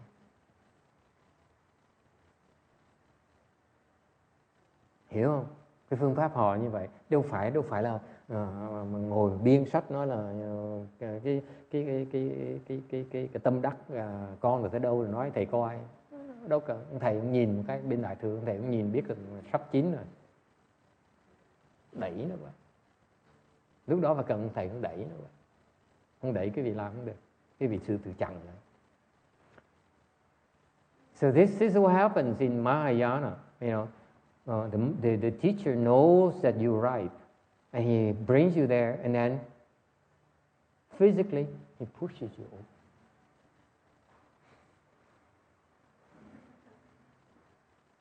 It's much more efficient. Đẩy nó qua cho nó dễ. Chứ còn ngồi nó đợi nó hoài, nó cứ thụt lùi, đợi nó thụt lùi. Cả triệu kiếp rồi. See, a million times you've done this already. So I say, okay. Now I got the 2-minute Dharma. Năm nay, kiếp này ta cho mày cái pháp 2 phút. You fool me last million times. This time I give you the antidote, 2 minutes antidote. Kiếp này ta cho cái liều thuốc 2 phút. Chỉ ngồi thêm 2 phút cho thầy thôi. Mỗi lần hết sức rồi, ngồi thêm 2 phút. So our Dharma, my training to you is every time you at the edge of your ability, sit 2 more minutes for me. That's all you have to do. Chỉ cần ngồi thêm 2 phút nữa thôi. Hết sức rồi, kiệt sức rồi, ngồi thêm 2 phút rồi. When you're exhausted, when you're so tired, when you are your head about to explode. Okay? 2 more minutes. Chỉ ngồi thêm 2 phút thôi. Every single time. Then you have a chance to break through. Không có pháp nào mà làm như vậy hết. Đây là pháp đầu tiên của xứ Mỹ này. Why is that? The first time I bring it to America because you Americans are wimps. We Chinese people can sit for 5 days. You can't. Cái đời mà ngài Bồ Đề Đạt Ma ngồi 5 ngày liên tiếp không sao hết đó. Thời buổi cái gì cũng đủ phước mà ngồi như vậy. 2 phút thôi. Chỉ còn 2 phút nữa. 2 minutes. And yet, look at how big our Chan class is. Còn 2 phút thôi mà lớp thiền không ai tới nữa. No one comes to our Chan class anymore. Yes. But when you explain 2 more minutes, intellectually you're forcing yourself to do it because you trust the teacher, right? That's So right. When you go more and more advanced later, and then when the ego comes to you and say, I don't believe in Jesus, holy and things like that. Yeah. This is not that your true self is not living in ego that's trying Right. to survive. Right. That's why the teacher says sometimes we have to be close and we kick you. There's many ways. It's not the only way to fool the ego. Sometimes you have to kick the ego. You have to kick the body. Nhiều khi mình phải gạt, nhiều khi mình phải đá nó, nhiều khi mình phải đẩy nó. There's so many ways.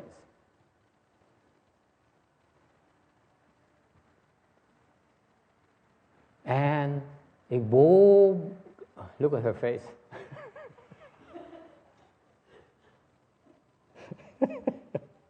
Oh my God. Cái cô này mới tới lần thứ nhì thôi mà cô nổi khùng nữa rồi. It's called my head is exploding with pain. Cái óc nó sắp nổ tại nó đau quá.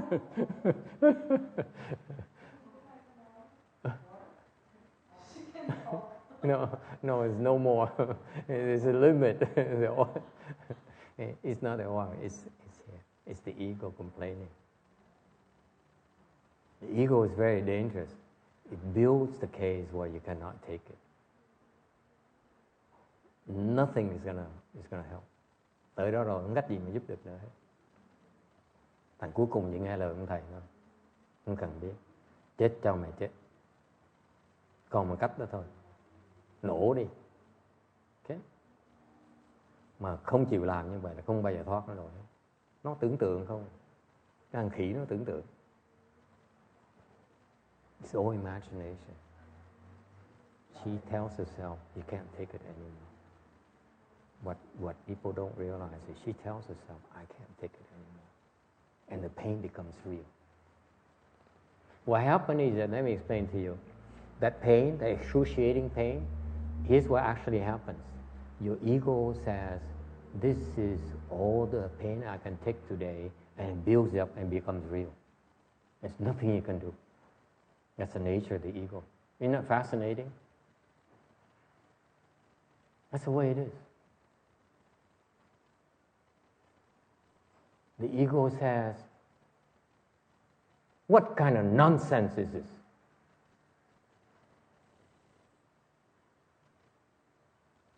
I don't believe you. You're full of nonsense. That's the ego. And that's why it says, when you get there, you're full of nonsense.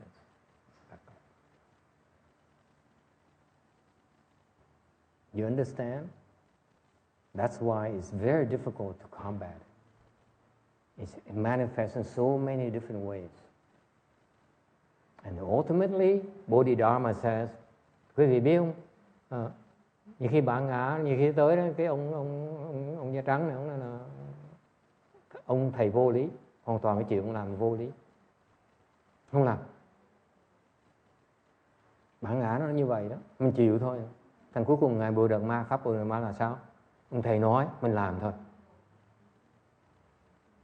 So Bodhidharma says, find someone who escaped and then follow him. Thành cái pháp thiền tông á, đấy là cái nguồn gốc của cái pháp thiền tầm sư đó con. Bữa nào mà lên Chánh Pháp Nhiên nói cho nó cái phần này quan trọng lắm con.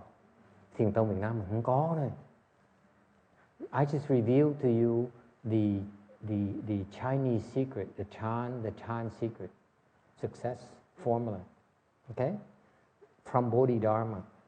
This is the basis of the Chan, of the Son, okay, or the Zen. If you don't have that, that means you guys you haven't learned from the Chinese yet, that secret yet. Because it came from, Bodhidharma is the first one to teach it in China, by the way. Tại cái pháp này, pháp của Ngài Bồ Đề Ma đem qua đầu tiên là sư Hoa. And my Chinese master brought it to this country, and that's one of the first things I learned. The third one. Thành ra ngài Tuyên Hóa mới đem cái pháp đó qua xứ Mỹ này, là cái pháp này pháp thứ 3 mà thầy học. From him. Nên ngài, okay?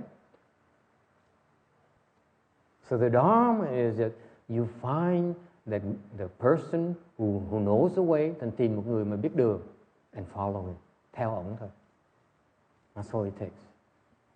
Don't trust yourself, đừng có tin mình. Do not trust yourself, đừng có nghe lời mình. Even though it seems so real, so logical to you, do not trust yourself. Obey the instructions from your teacher. Cái pháp muốn giải thoát á, là quý vị đừng có tin cái suy nghĩ của mình, đừng có tin cái hiểu biết của mình. Phải nghe lời ông thầy dạy. Ông thầy nói gì làm nấy thì mới thoát được. Cách duy nhất. It's the only way. Nó dễ sợ như vậy. Nó giản dị như vậy. Mà nó khó cũng khó như vậy. It's how simple it is, yet it's how difficult it is.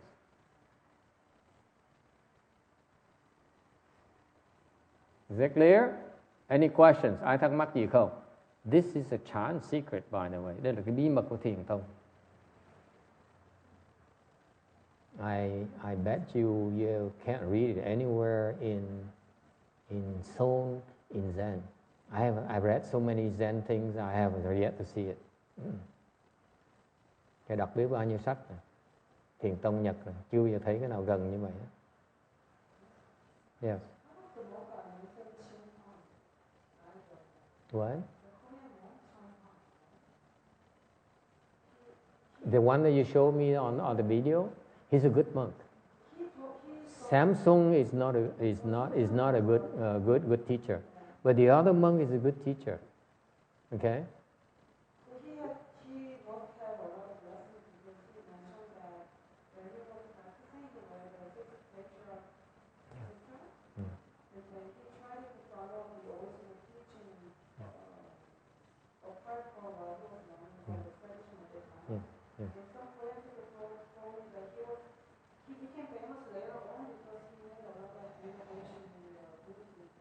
Yes. You know, he's a good monk to follow. I don't mind telling you that. You should be proud of his accomplishment. He's an accomplished teacher. You can trust him. Before it's too late because he's very old. Is he still alive or is he dead? Oh, shucks. Oh, well, too late.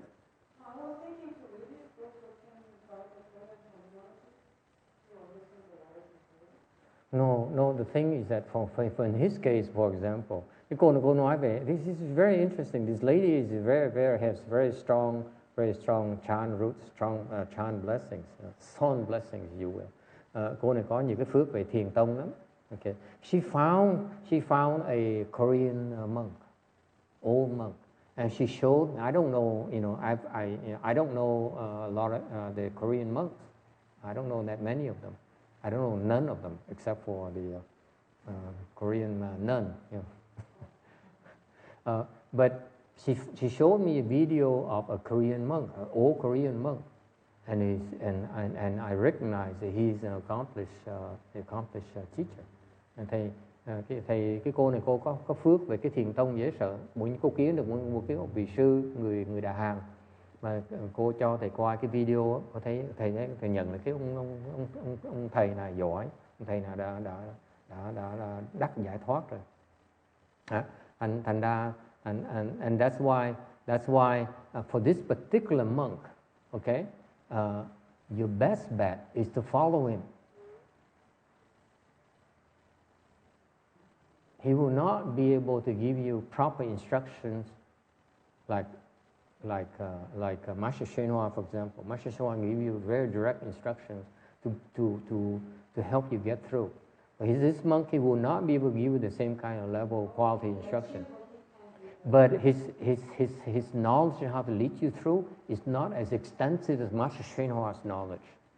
Mấy cái người, mấy ông thầy nó khác nhau, trình độ nó khác nhau, hiểu không? Có nhiều người thầy như trường hợp Ngài Tiến Hóa đó, trình độ Ngài cao quá thì Ngài biết rất là nhiều đường, because he went through this threshold so many lifetimes already, and he helped so many people go through it already. Ngài đã qua cái ngưỡng cửa đó biết bao nhiêu kiếp rồi, còn bà giúp biết bao nhiêu đệ tử qua cái ngưỡng cửa đó rồi, thành Ngài có rất nhiều cái phương pháp. Còn ông thầy kia đó tương đối còn ít hơn nhiều. So that Korean monk, unfortunately, he's very limited. But if you follow him, you can make it. Và cái ông thiền sư đó, thầy không biết tên nữa. Mặc dù ông thoát rồi, nhưng cái đường thoát ông nó còn eo hẹp, nó còn ít, không bằng Ngài Tiến Hóa được. Okay, that's the difference. But so that's why in such cases, stick with him, and he'll just follow him, and you make it. If you follow, if you try to explain you focus on the instructions, will not be as effective as just follow him, because his instruction is not as good as Master Shenhua. Cái phương pháp ngài thiền sư người Đoạn Hàng này dạy á, thầy biết chắc chắn là không thể nào mà cao minh bằng cái pháp của Ngài Tiến Hóa. Thành tốt hơn đi theo ổng thôi, giản dị nhất, because the instruction sometimes they give is confusing. Yes.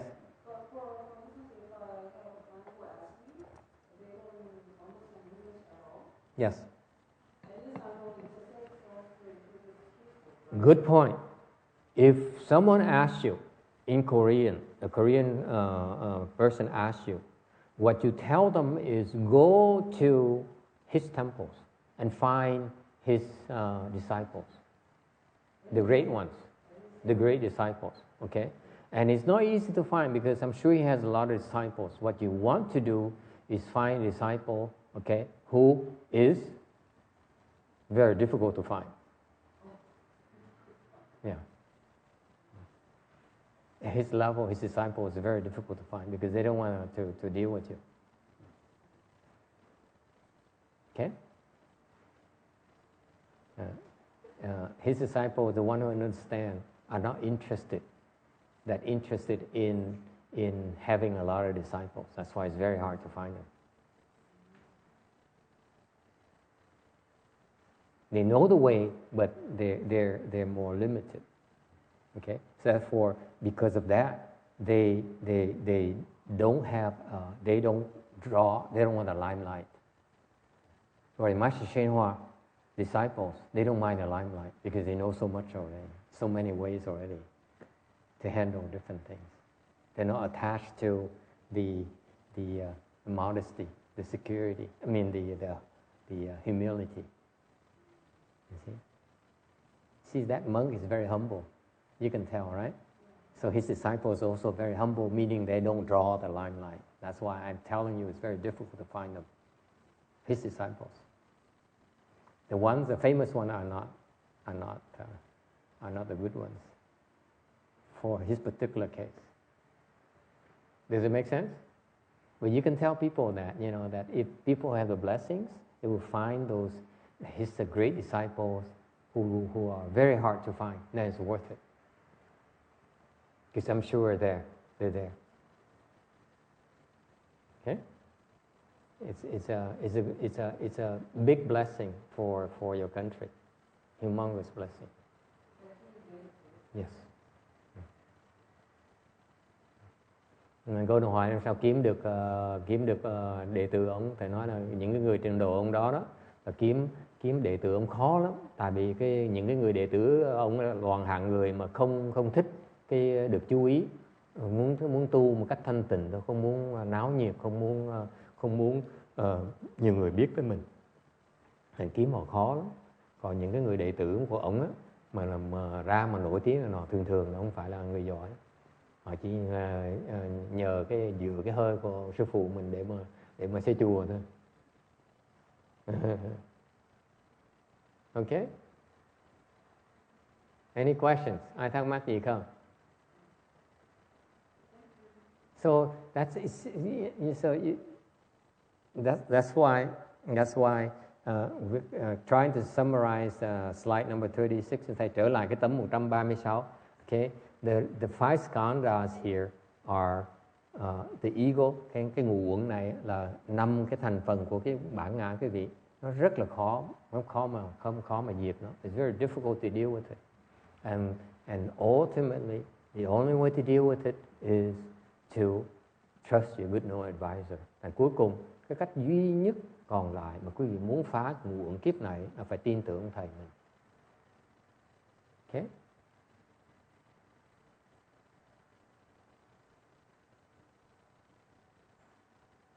One of the reasons why you fail in the last minute, một cái lý do rất lớn mà lý do tại sao quý vị lúc cuối cùng quý vị bỏ cuộc, because of your reasoning, tại vì quý vị suy luận.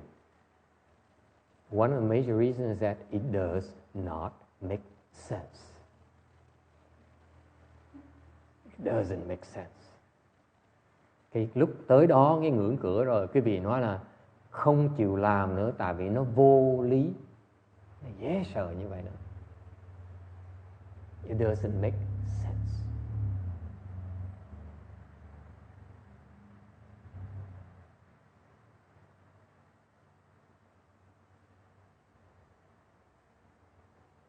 And that's why you stuck here. A million more lifetime. Nếu làm như vậy sẽ kẹt thêm 1 triệu kiếp nữa. Thoát ra không nổi đâu. That's why it's much easier to go to the pure line. Bởi vậy nói thiệt quý vị đó, muốn qua cái ngưỡng cửa nó khó lắm. Vãng sanh là dễ hơn. To go for rebirth is a lot easier. A lot easier.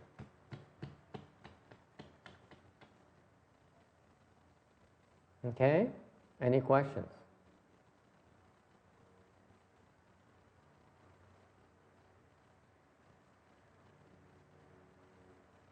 All right.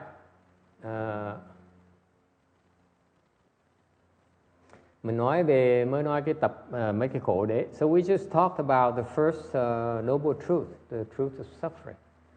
And then the Buddha explained about the second truth.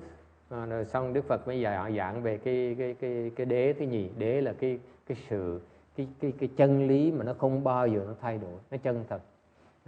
So the truth here is called accumulation. Cái nào là tập đế.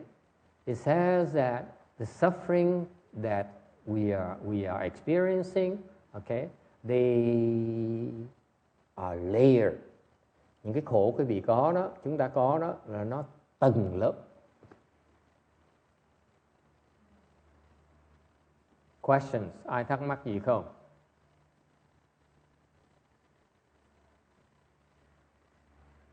For example, ví dụ.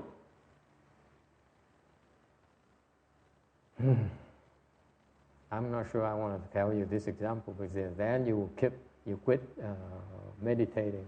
Thầy cũng muốn cho cái vị ví dụ này, nó cho cái vị biết rồi cái vị sẽ bỏ cuộc, không chịu luyện thiền nữa. Should I hay shouldn't I? Nên cho là không cho? I'm not sure, it's like counter advertisement. Nói quý vị biết, rồi quý vị thích, rồi xong quý vị biết rồi thôi thiền làm gì nữa. Once you know, so what's the point of meditating now? It's hopeless.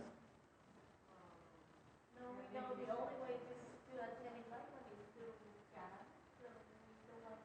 Would you like to know? Muốn biết là không? Only one, two, three, 4, 5, 6. Huh?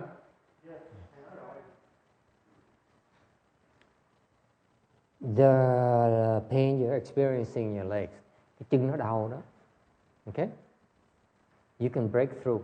Mình sẽ vượt nó qua được. Okay? It's called the pain barrier. Có nghĩa là cái bức tường đau. You experience the pain, you sit long enough, time and time again, and naturally one day, no more pain, naturally. All you have to do is endure the pain, that's it. More and more each time, that's all.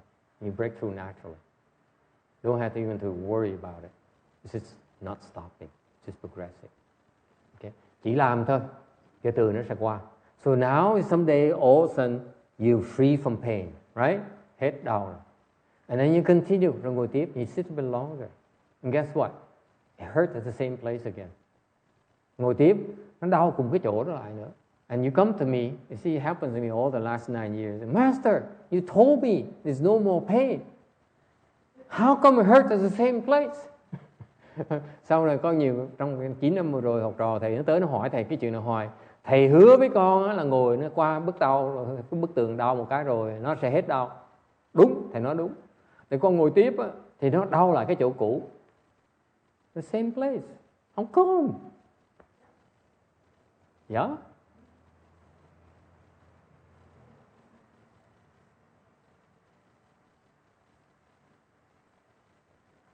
The pain piles up. Tại vì nó đau bắp thịt where it hurts right now, your muscle where it hurts, okay? It's only outer layer. Cái đau đầu tiên quý vị chỉ là cái lớp ngoài thôi. Xong and then you keep on sitting, and then it hurts deeper inside.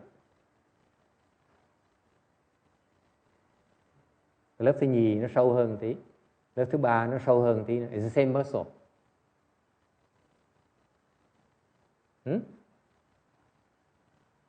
That's why. That's the proof that the suffering piles up. Cái đó chứng minh cho quý vị thấy đó, là cái khổ đó nó chồng chất lên nhau, nó cùng một chỗ để nó từng lớp.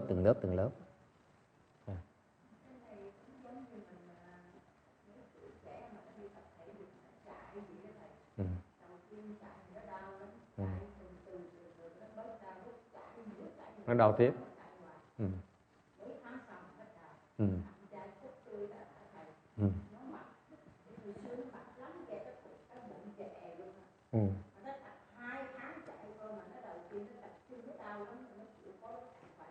Hết đau nghe.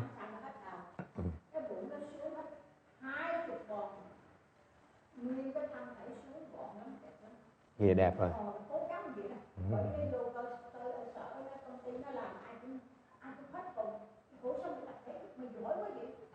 Một ngày chạy từ cái qua cái chỗ mà tập thể được cái gì qua đó thầy chạy 20 vòng. Cái phòng cái chỗ gì vậy?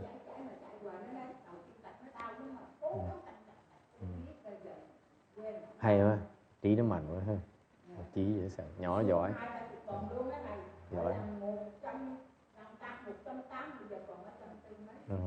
Okay. She says her son is overweight, and so he decided to lose weight. So he decided to run and to jog, and he would go to the tracks and jog 20 times every day, 2 hours. Yeah, 2 hours, and he lost like 20 pounds and just in 2 months. That's remarkable. To me, the mind is so strong. And he says, at first, you he says it hurts, and then you keep running, you don't stop, and the pain goes away. Same thing when you sit meditate. Same thing. It hurts, you keep on sitting, okay, and eventually the pain will go away. Yeah. So the idea nên quý vị biết là cái đau đó nó càng ngày nó càng vào sâu. Con nghĩa đó có tới lớp đau như vậy. Cái lớp đau là tương ứng với cái khổ này. Okay. See the discomfort you experience when you sit is layered. Okay. Càng ngày nó càng đi vào sâu, càng ngày nó chữa bệnh lâu hơn. The good news is that it heals the heavier duty illness.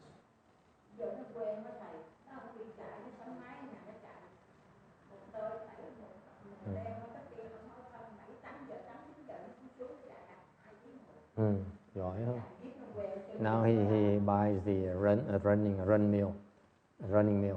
So what happens is that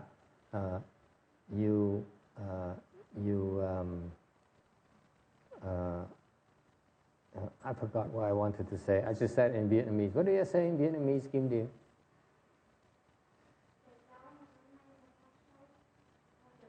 Oh, the great news. The great news is that it appears like we are suffering the same thing, but actually it's not. We are now healing the heavier duty illness. Là cái bệnh đó, cái lúc mà quý vị mà đau nó càng vào sâu đó, có nghĩa là những cái bệnh đó nó nặng, nó trầm trọng hơn. Mình đang chữa nó. You're healing all those illness. Is that clear? So, for example, when you sit there and you feel the pain, you actually are healing your body. Thành cái vị ngồi thiền đó mà chân nó đau đó, là mình đang chữa bệnh của mình. Đừng có sợ, don't be afraid of that pain. Okay? Những cái là bệnh này mà quý vị mà không chữa, bác sĩ chữa không nổi đâu. If you don't heal yourself, the doctors cannot help you. All the doctors do is they give you medication to mask the symptoms. That's what they do.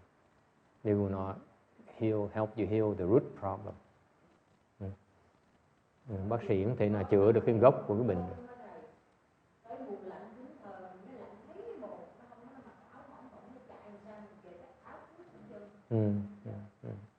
Khí nó mạnh, không sợ lạnh. Okay, any questions? Ai thắc mắc gì không? Okay, if not, then we stop here today. We do stand up and do the first one. Nếu mà xong thì thắc mắc thì chúng ta ngừng lại để tuần sau sẽ giảng tiếp.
Semuanya.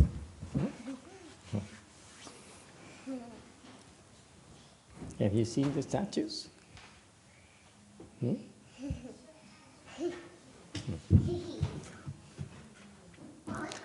Well, good morning, Asia. Nice to have you. Yeah. Okay, JMT sound, is there a question there? Wow, that's early. Early in the morning for JMT. Go ahead.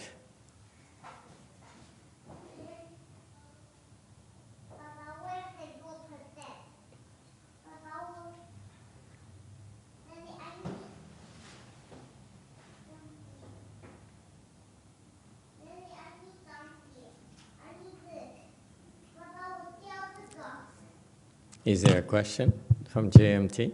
들리세요? Yeah, we can hear you. 안녕하십니까? Very good. I'm glad that the Koreans are aggressive. They started asking questions right away. Good. 전자파라고 하면은 되게 안 좋게 생각을 하고 전자파 차단 제품을 쓴다거나 그렇게 하는데 마스터께서는 휴대전화를 이렇게 가슴에 보관을 하시더라고요. 그렇게 심장 가까이 휴대전화를 보관을 하시면 전자파의 영향을 받지 않을까 걱정이 되는데 그런 전자파를 차단하는 방법이 있으신지 아니면은 그런 선정력으로 이런 것을 없애시는 건지 아니면은 그런 안 좋은 걸 좋은 기운으로 바꾸실 수 있는 그런 게 있으신 건지 개인적으로 궁금합니다.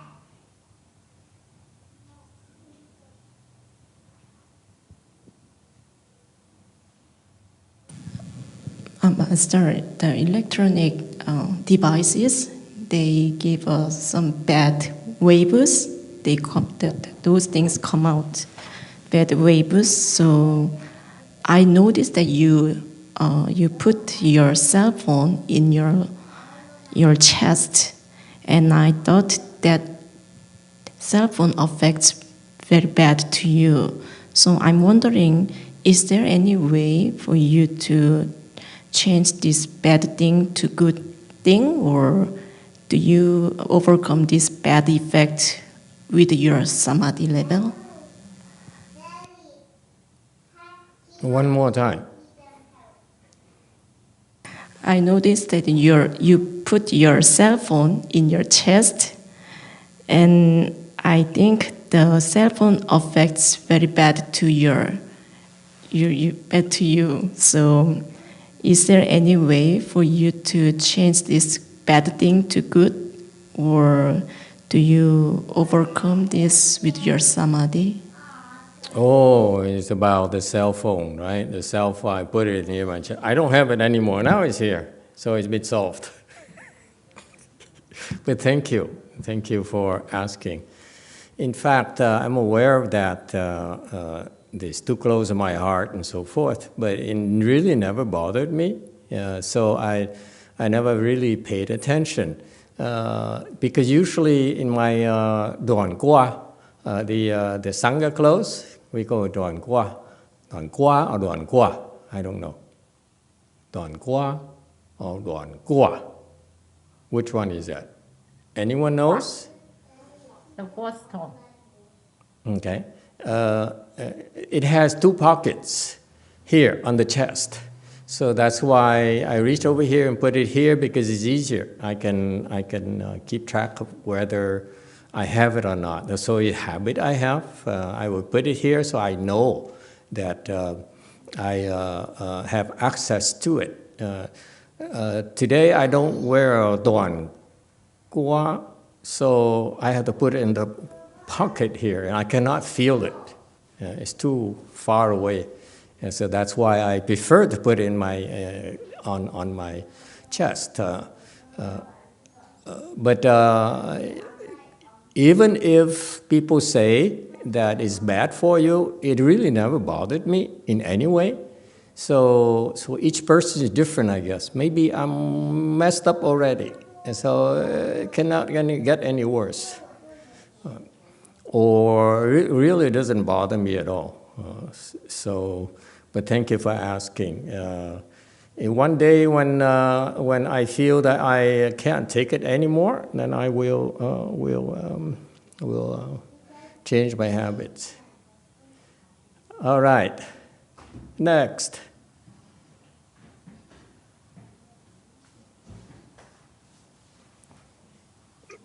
아미타불 스승님, 저번 본문에서 지혜 명상을 해서 지혜를 열면 그게 지식처럼 이번 생에 사라져서 다음 생에는 영향을 주지 않는 건지, 아니면 지혜는 지식과 달리 다음 생에도 쉽게 열 수 있는 건지 궁금합니다.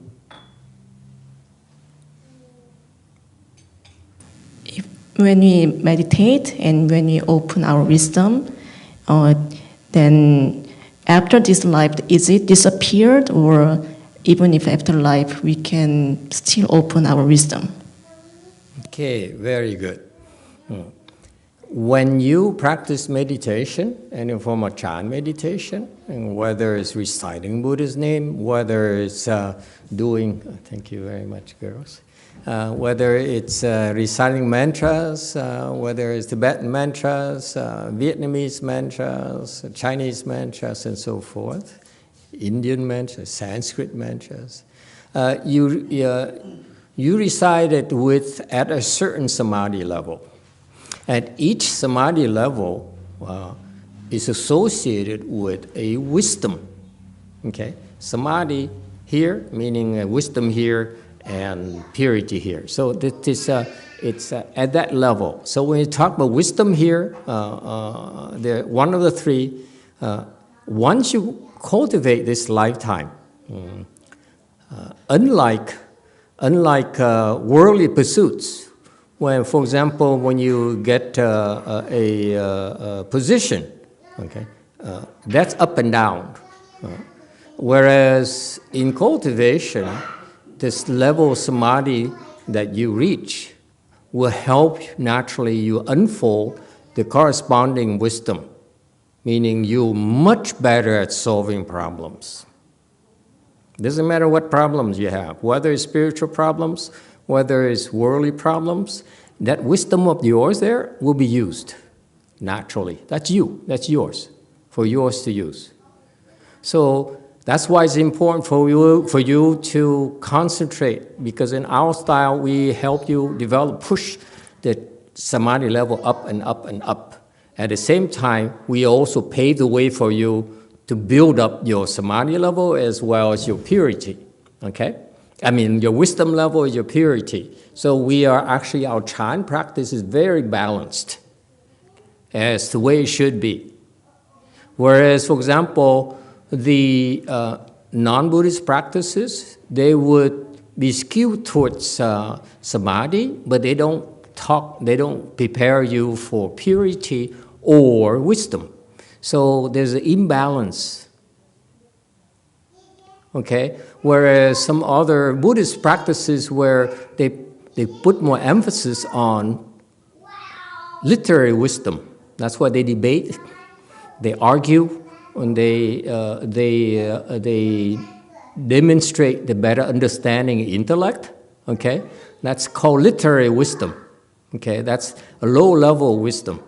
Okay? But because of the emphasis on the development of literary wisdom, okay, this has a disadvantage of suppressing the samadhi development. That's what they don't realize. In Mahayana, I looked out in that my master, Master Shenhua, his basis of training is samadhi. Okay, and then he also prepares us for wisdom by explaining sutras and Dharma talks and so forth.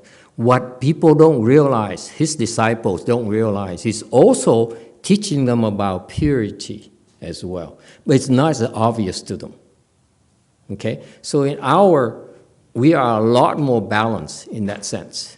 If you only concentrate on, for example, literary wisdom, where you focus on how much you know about sutra, discuss sutras and so forth, then because of that knowledge, literary knowledge, your samadhi development is actually neglected. Okay? Whereas for us, we push samadhi first. And the other will naturally happen through this Dharma talk. This Dharma talk here, Chinese instructional talks, is designed for you to equalize the samadhi level. Okay? Or push samadhi level up if you're privy to the certain teaching. My master, he taught his disciples where they don't have the certain teaching technology yet, okay? But if you stick with them to the samadhi development, Master Shenhua's Dharma, in terms of sutra lectures, in terms of instructional talk, will bring you up to those the other two wings, if you will, okay? So the samadhi level here, you develop, okay? And that's why I encourage you, strongly urge you, to, if you have a chance, listen to Master Shenhua instructional talks and sutra lectures in Chinese. Okay, that's the best, if you can. Okay, because that will equalize your development, both spirituality and wisdom. That has always been his emphasis. Samadhi first, and the other two up. What is our difference? Difference for us is that we push a little bit higher by adding the certain teaching that he didn't really transmit to his disciples in my generation. Okay? So far, that is to tell you that the training methodology we use. Why is it important? It's important because the higher you reach, okay, and we, Mahayana, have the technology to help you push your development of your samadhi level very, very high in a Wei-Yang lineage. Okay? He showed me how. That's how he trained me. Okay? And once you reach that high level samadhi here, okay, you listen to the instructions, the other two will bring up naturally. But however, if you also have the certain training, the certain teaching, the certain technology, then you can leap on both three sides at the same time. It's a lot more involved than I can just explain it to you fully. So basically, whatever you attain this level, the short answer to the questions, whatever level you attain, samadhi level, okay, you attain this lifetime, okay? Next lifetime, it's very easy for you to reach it, okay? For example, the proof is that in America, there are a lot of lay people who are enlightened already. They're not Buddhists. They are don't follow any spiritual practice. Okay, and they're enlightened. Their enlightened level is higher than Master Shenhua's disciples. Because in a prior lifetime, they're enlightened already. So now they come here with a certain mission, whatever they're supposed to do here in the Sao world, this particular 21st century and 20th century. So they come here to do it, and because they were enlightened already, they don't need to go through the chant training that we do to get up there again. Okay? I can't wait for this guy to die now and tell you what level he is, this American guy. It's amazing, it's fascinating, let me tell you. It's very interesting. So that's why when you practice chant, it's never a waste of time. That's why we emphasize improve, improve, improve, improve. Get higher and higher and higher. Never mind about anything else, okay? Improve, improve, improve, improve. When you get higher, okay, it stays with you forever. Lifetime after lifetime after lifetime.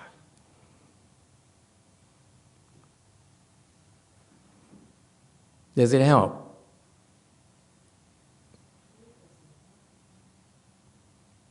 All right, any other questions? Yes, Chen Chen. Hi, Master. If playing like a slot machine in a casino, so just for She has all sort of interesting questions. My kind of girl. just for the entertainment, so is a karma behind? Is there a karma? Absolutely not. No. I hope not. I mean, I hope not.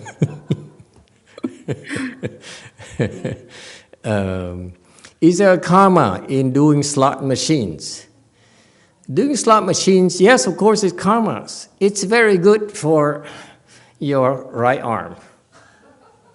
Good exercise. You do it all day, actually. I can see how your bicep will get stronger, bigger. Okay, what other karmas are there? Also the karma, so we talk about the mind karma, I mean the body karma here, right? All right? And then also, do we create mouth karmas when we do slot machines? Shen Yun, girl, do we do mouth karma when we do slot machines? Just checking, just checking. Any of you, do we have any mouth karma when we do slot machines?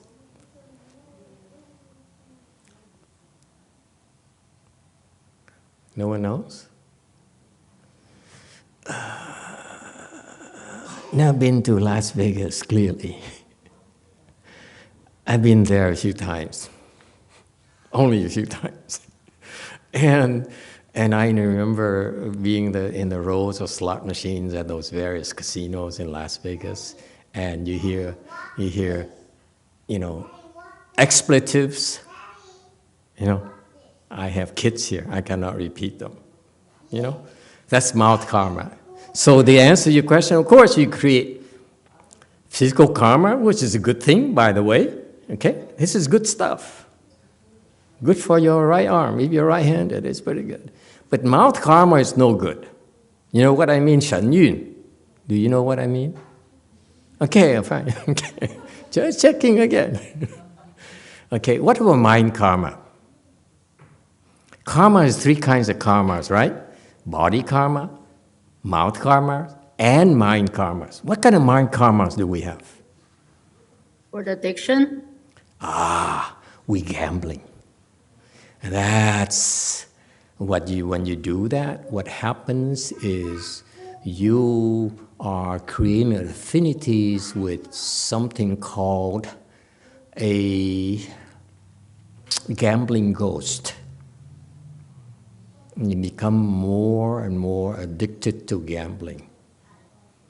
Not just slot machines, it's going to become stock markets, it's going to become all sorts of gamblings in life. Okay, and that's why the Asians seem to have a lot of affinities with those gambling ghosts, okay? And they follow you, lifetime after lifetime.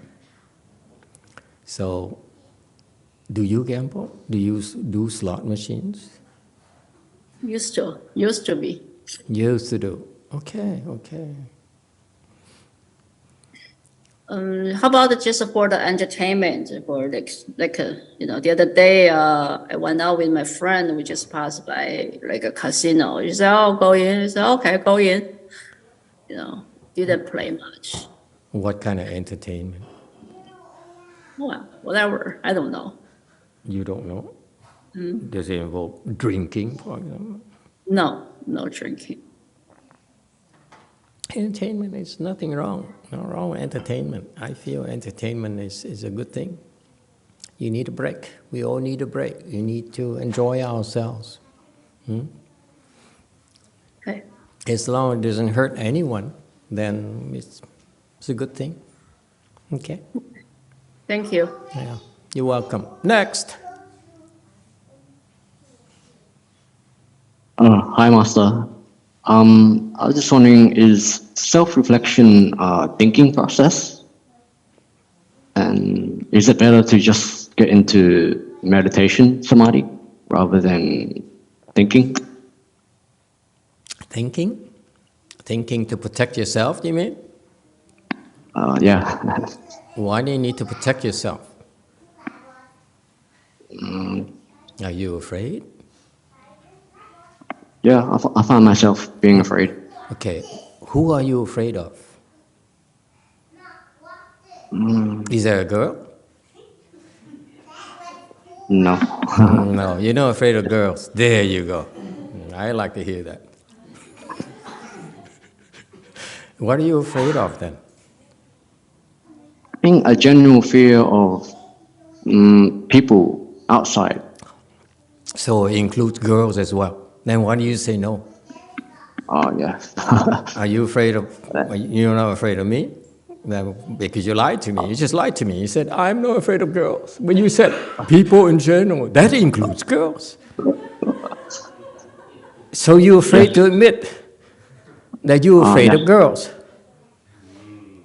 Yes. What kind of man are you?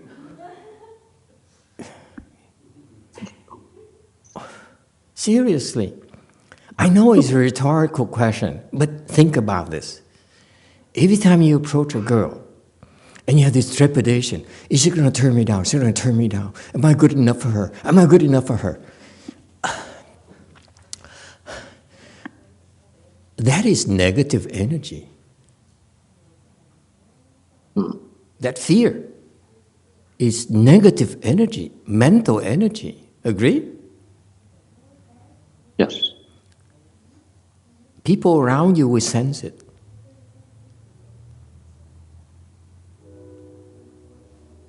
So, cut it out. There's no need to be afraid. What's the worst could happen?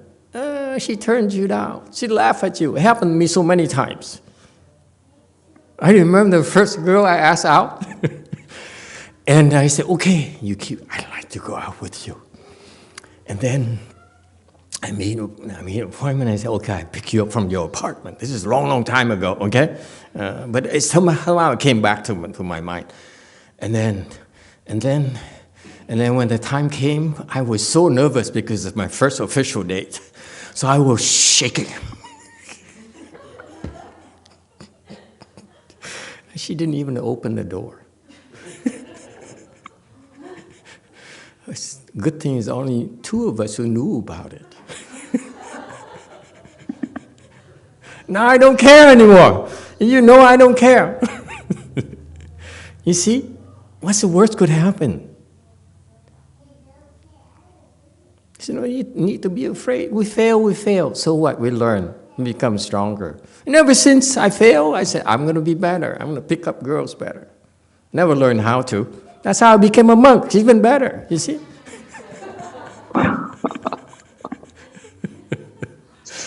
Okay. So in general, I'm joking, of course. Chan will make you stronger, will help you get rid of that fear. Why? Fear, the thought of being afraid of people in general, is basically just a thought of fear. So Chan is the practice where we, as a thought arises, thoughts arise in our mind, we ignore them. Fear is only affects you when you react to it. Okay, so Chan practice, as you get better at this Chan practice, when you have this thought of fear arises, okay, is she going to turn me down, or is he going to like me? Is he going to, laugh at me and so forth? Okay, the thought will arise, okay, but you ignore it. Then fear cannot take hold in your mind.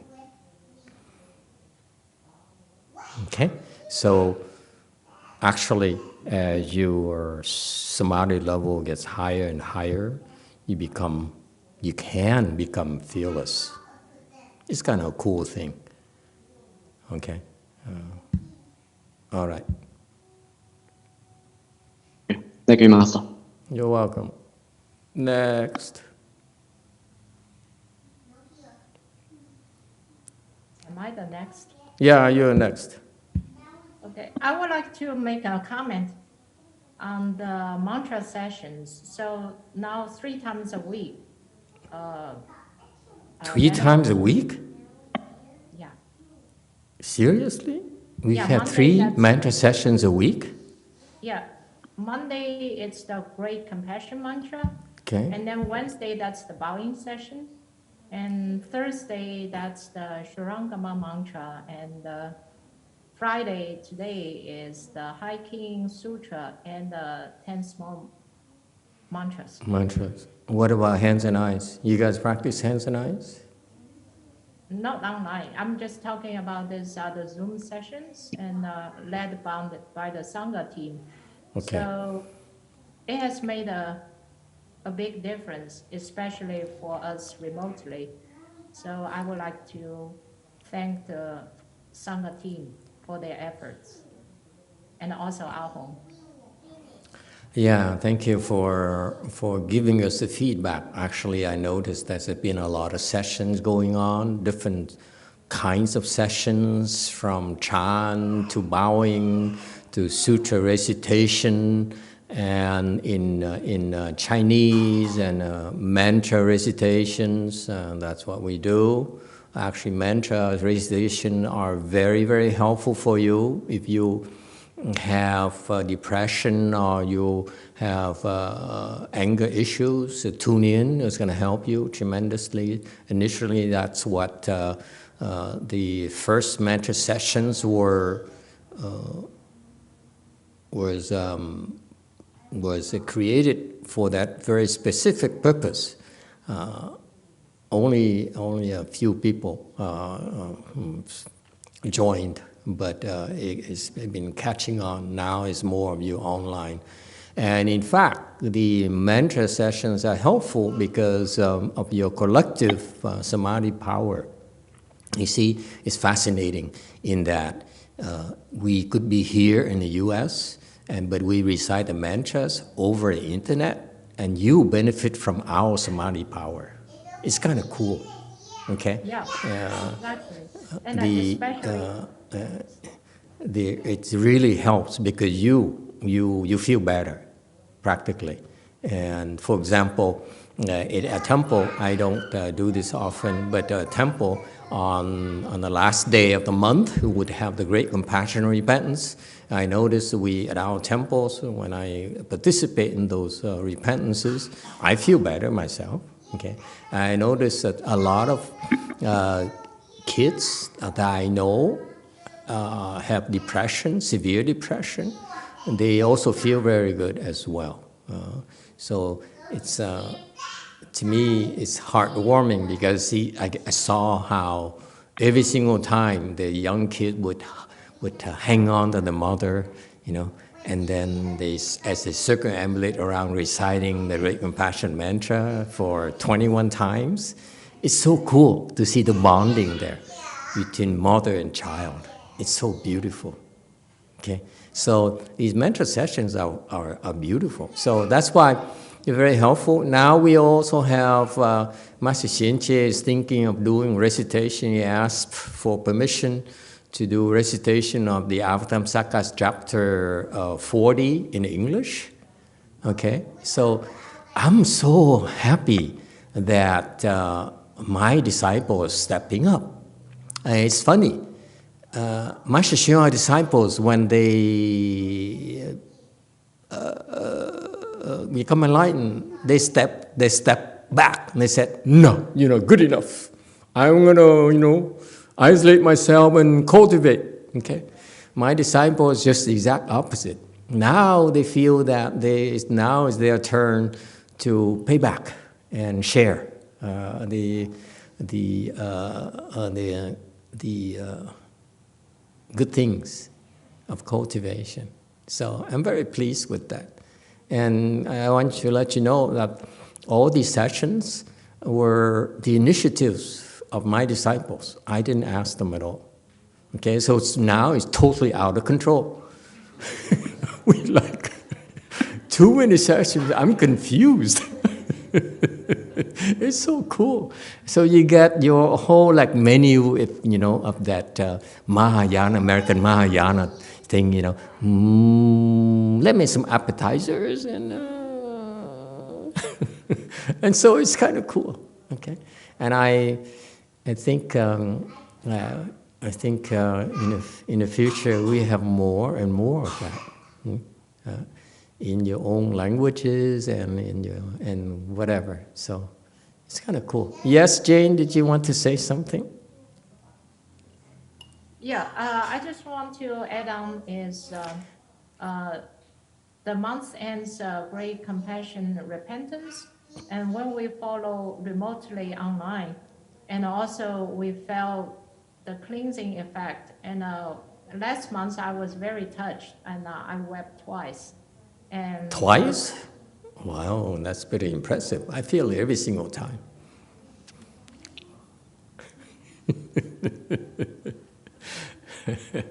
It's cool. That's the thing about cultivation. You can't talk and talk and talk and talk. You feel it. You sense it. So that's why people in our small world, they tune in, they do things together because we're sharing our good responses. And to me, those are the miracles of Mahayana. We don't need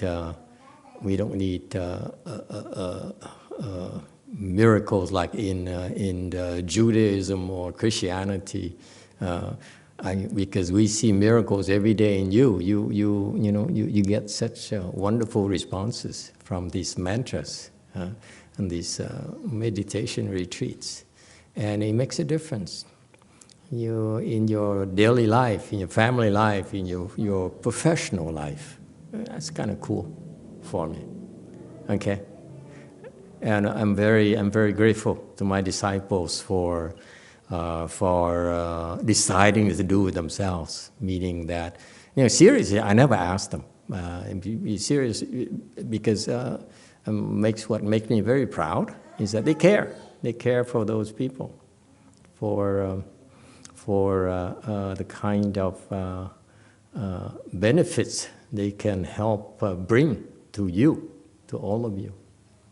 It's kind of nice. Keep it up, boys and girls. Anyone else?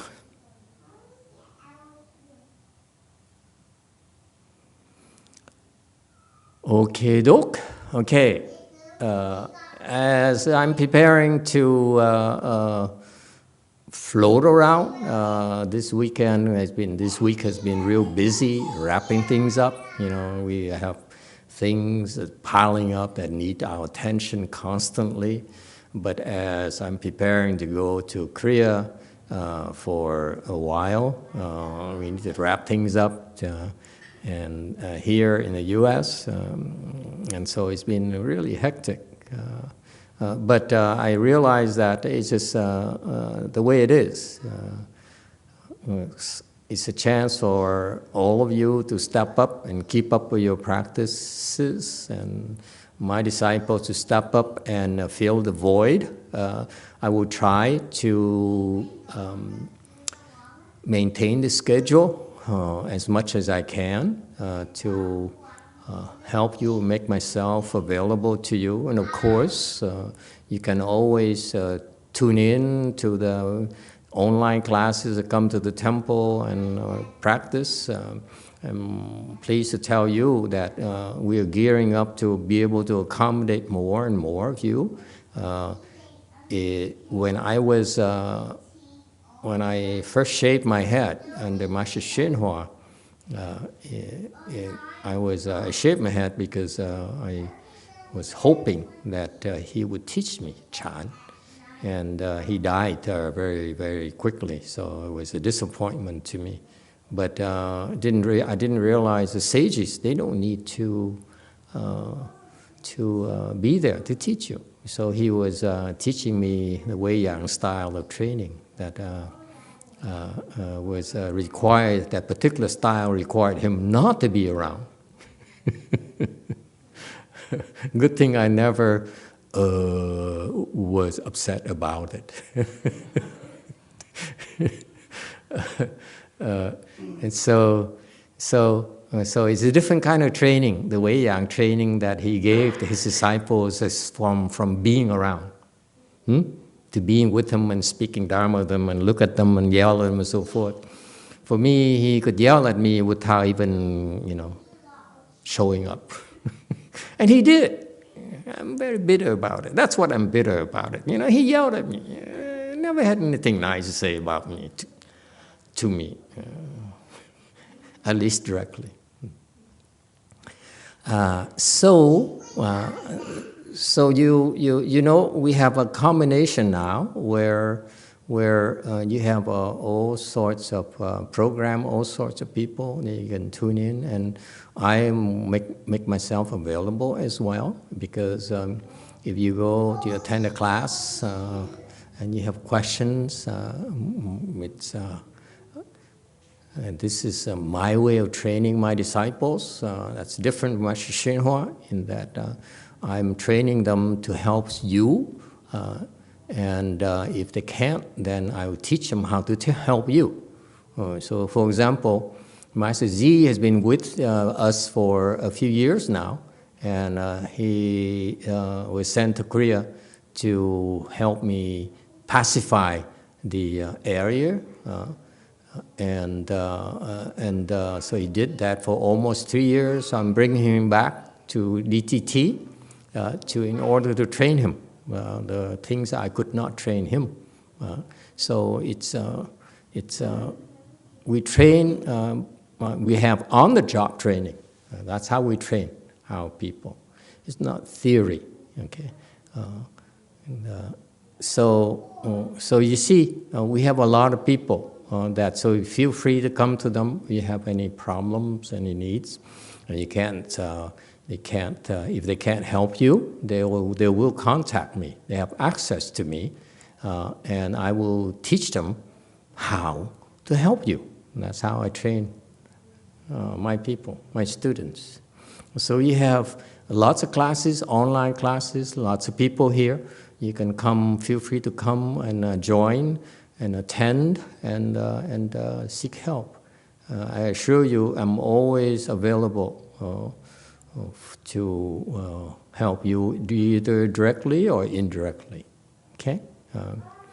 So even though I'm traveling, I'm still in touch, in contact with them. Korea, so I'll be in Korea for 4 weeks or so, 4 or 5 weeks or so.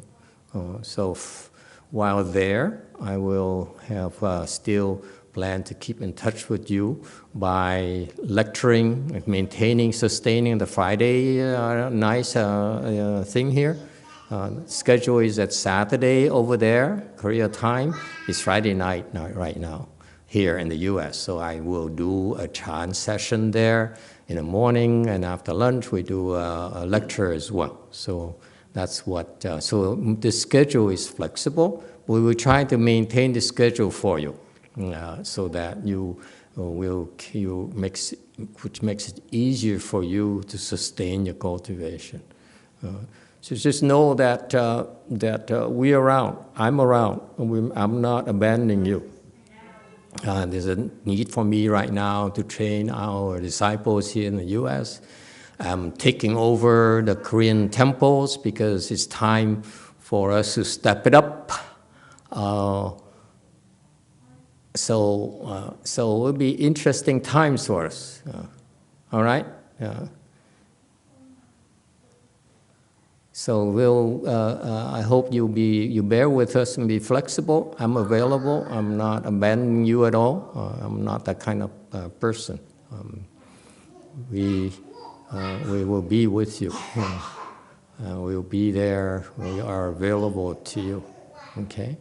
All right. So cultivate, and so it will be. So I can have time to spend. I can physically be in Korea, and yet still, I'm available to teach you online as well, as much as I can. All right. Now, today, since we have a little time left, let's do a short one. We don't have a whole lot of time today. So let's do this thing here.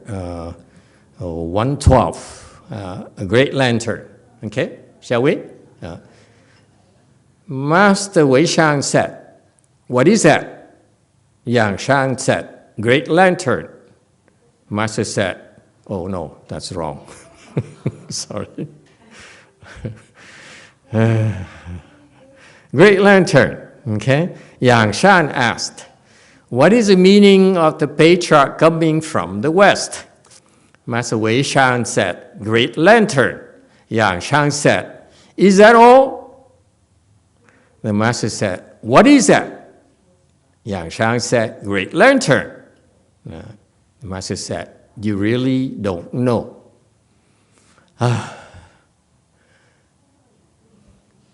Okay, help. Chinese people in particular, help. Asians in particular, you Asian, I'm not. I'm more westernized. I'm going to go back to my roots. I'm thinking of going to Europe and open a branch in Europe where I'm more comfortable. Yeah? Yes, climber. Thank you, Master. Just a comment. I found the translation 大好灯笼. 大好 is translated into great. I felt the translation was a bit short. So you're not translating the how, is what you're saying? Right. How would you translate it? I don't know. Okay. The other Chinese-speaking people, how would you translate this? If you think that you need to, you feel that you need to translate the how. How is good. Da is great, so the how is not translated.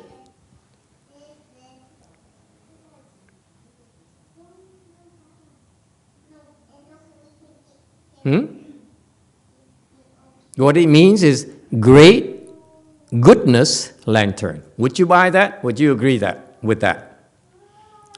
See, I'm cautious because I'm surrounded by Chinese people.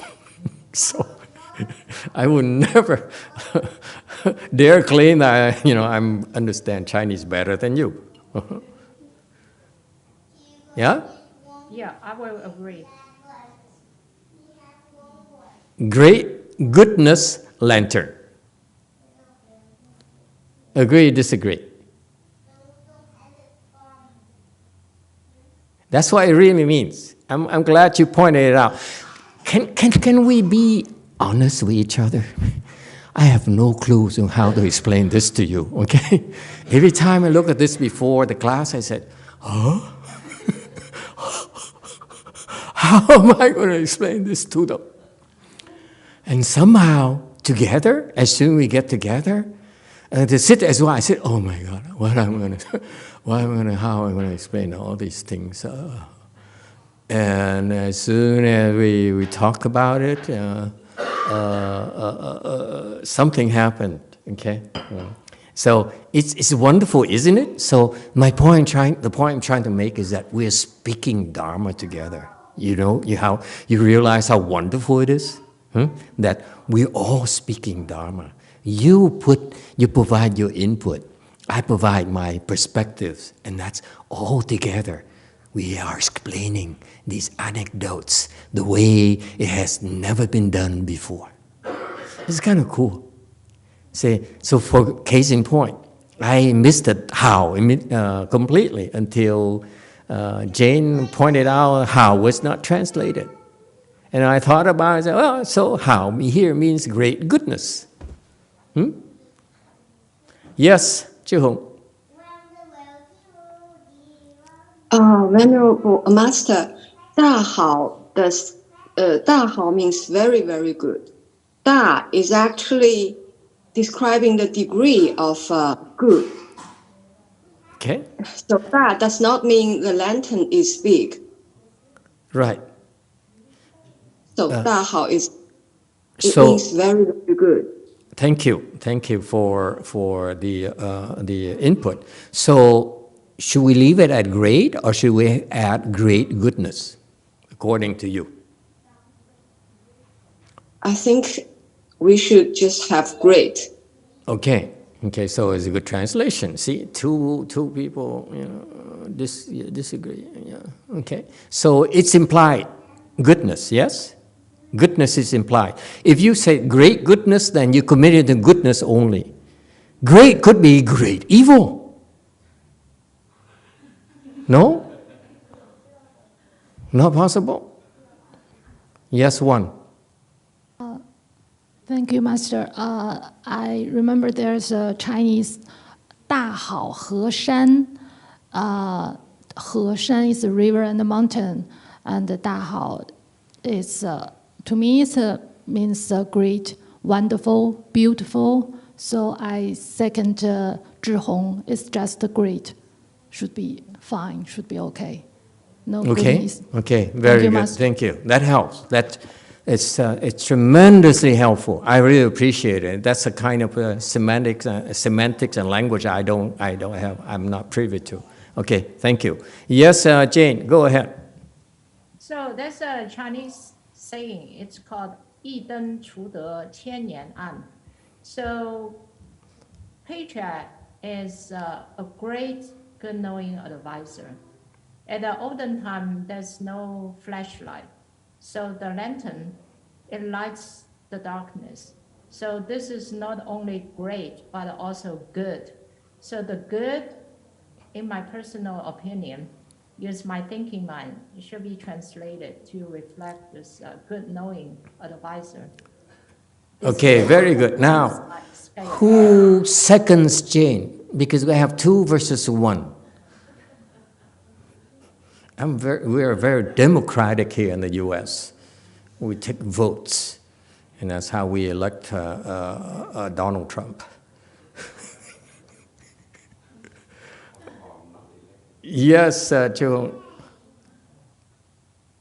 Oh, sorry, I didn't mean to intervene. I was trying to put my hand off. Don't know how to. Okay, we ignore her. Anyone else? Okay, very good. Okay, I agree. Now you teach me how to read the Chinese thing. I think I would stick with Great Lantern. I think it's a great translation because Great Lantern here, you don't need to commit to how. 大好 is just great. Okay, so that great here, whatever great means. Okay, if you look at, for example, Bodhidharma. Yes, Wei Mountain. We're running out of time. Yes, Wei Mountain. Master, in the semantic meaning of this, I think he's trying to explain about the substance. So the lantern is big, is bright. That's why they use the word 大好. Why don't they use the word 很好 instead? So no. it's No. 大好 is a better description. 很好 is worldly. 大好 is Buddhist. Okay? Yes, Chihung. It's the same button again. Haven't figured out. Okay. Okay, we ignore her. Okay, cut her off. Okay. No, it's Great Lantern. It's not 很好. 很好 is not it. Okay. So wonderful. It's a Great Lantern. Good translation. Good job. Good translation. So let's go back to this anecdote here. Yang Shan asked his teacher. This is one of the huatou that the Chan school has. What's the meaning of the patriarch coming from the West? And so I'm not sure it's an allusion to that Huatou or not, but it doesn't matter. I don't know the background, the background, this particular instance here, but I don't believe Yang Shan was practicing Huatou at all back then. They're quite advanced, therefore they didn't need to practice Huatou. Huatou was a practice later that's promoted by the Chinese patriarch in later generations because they are better, they're more suitable for their students, like Xu Yun and so forth. But Yang Shan is way beyond that. That's why the Huatou is not appropriate for him. So I don't think it's a Huatou thing, first of all. It's my personal opinion, okay? Number two says, what is the meaning of the patriarch coming from the West? Meaning it's referring to Bodhidharma coming from India to China, okay? So the master Wei Shan said, great lantern, is his answer. And Yang Shan said, is that all? Okay, next. Wei Shan said, what do you mean by that? Okay, what do you mean by that? What is that? Yang Shan said, that is a great lantern. The master said, you really don't know.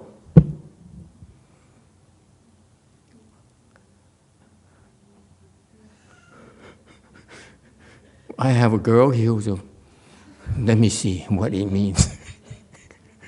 You see the problem? Okay?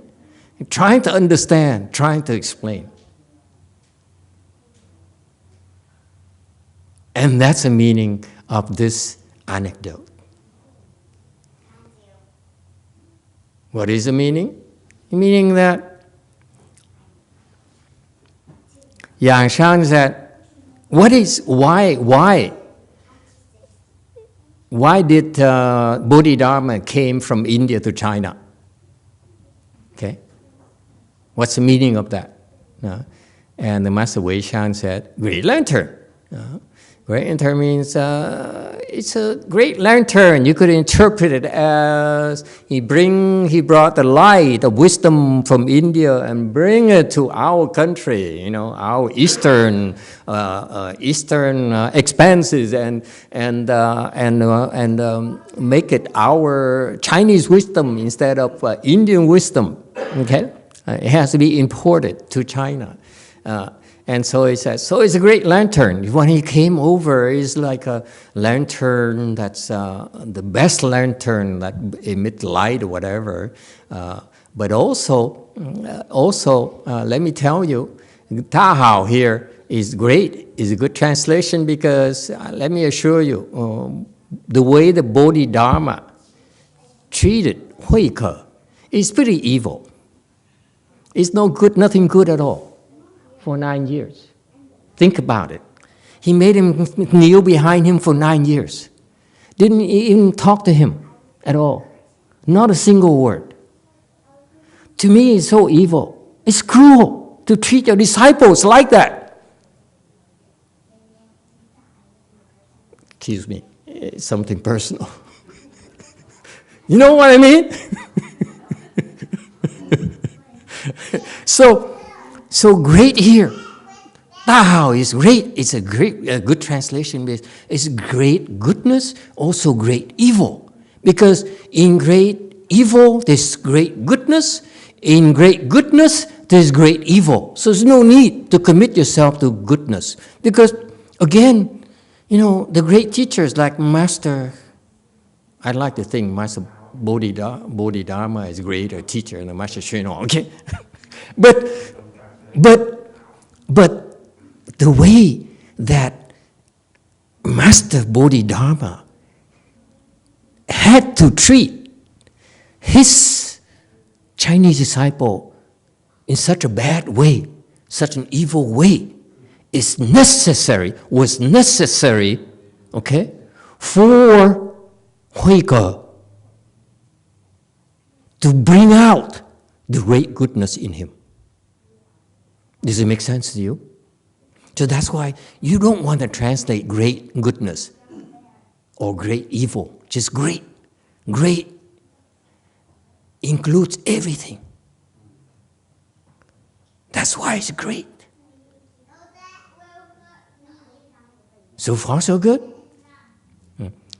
The question is, why do we have to have Hào? Why don't we just say Ta, Tân Lũng, Tân Lung, Tân Lũng? Huh? I'm asking you Chinese people, what's the difference between Ta Hào and Ta Tân Lũng? What's the difference?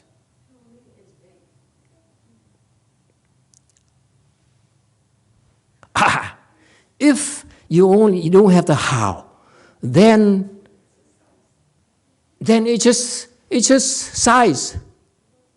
How here refers to the heart, the intention.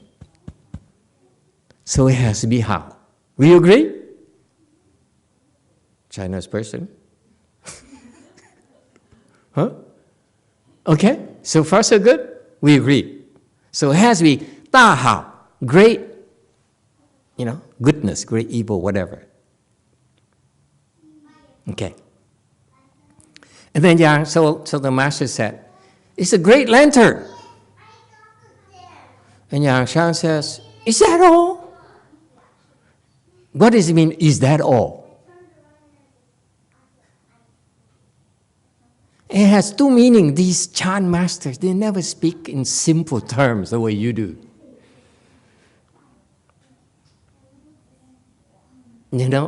You are, they always have double talk. Is that all here means that? Is that all that Master Bodhidharma did when he went to China? Is to bring the light? Or is that all means, is it all you can tell me? Or is that all you got? Really? You are a master? You are the future founder of our Weiyang lineage. Is that all? Is that all you can explain to us? You see? You got that? So it's a humor in here. American humor. I don't think the Chinese found it humorous. I find it humorous. So far, so good. So that's why I love the question. Is that all? It's so American. Never mind. Okay. Next. The master is very sharp. He says, what do you mean? I mean, he said, I would say, what do you mean? But he's so cool. He said, what is that? It's even cooler. Because I would show my meanness right away. What do you mean? But no, he said, what is that? He's so elegant. The Chinese is so Chinese. What is that? What do you mean by that? Okay? So beautiful, the Chinese way of talking to each other. It's too Chinese. Okay. So Yang Shan said, so now Yang Shan is stuck. He says, he can't say, is that all you know? So what did he do? He said, this is humor. Yang Shan has humor, so he says, great lantern. So he hid behind great lantern. Isn't that cool? The guy is so fast. He said, I will not be caught by you. Okay? So he said, that of course refers to great lantern.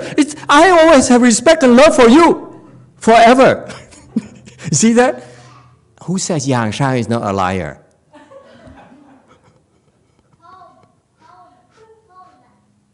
It's so beautiful. So Yang Shan said, great lantern. Master said, you don't know anything. Double talk again. Huh? Says, you an idiot.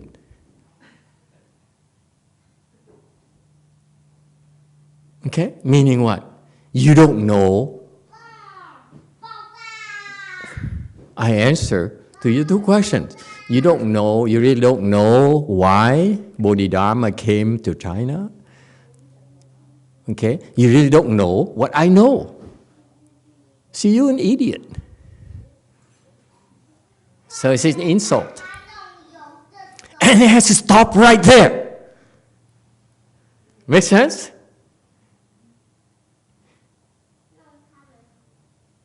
So it's like a movie where, and then what? Did they get married? They have children? They're happy together or not? It's just the movie just ends. Like a James Bond in that movie where, I don't know the name, the title of the movie anymore, where he fell in love with a girl, and the girl betrayed him, and he tried frantically to save her from drowning. He couldn't, and then he says, I hate the world. I want to kill everyone. Okay? This is the rage he had. So he went and killed someone. And then the movie ended saying, what about the other bad guys? Are you going to kill them all too? Huh? You know what I mean? So the ending here is just beautiful. You really don't know. What did he mean by that? Finally, he means, Master Wei Shan says, listen, boy, let me tell you, whatever the great patriarch did to bring the Dharma from the West to us is beyond your realm. Stop false thinking about them. That's a third message. You see that? So Yang Shan, the conversation between Yang Shan and Master Wei Shan is on two levels. Yang Shan always say, what's Bodhidharma doing here? And do you really know or not? Okay. Master Wei Shan said, I answer to you both. Okay. But let me tell you also furthermore, none of your business. Isn't that beautiful? So he's insulting his disciples, but he's not insulting his disciples. You decide. Yang Shan had to decide for himself. Did he insult me or not? Did he answer me or not?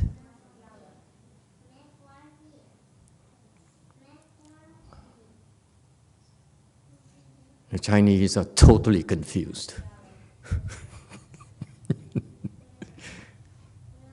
Got that? And that's the meaning of this anecdote. Okay, we stop here today. Thank you all.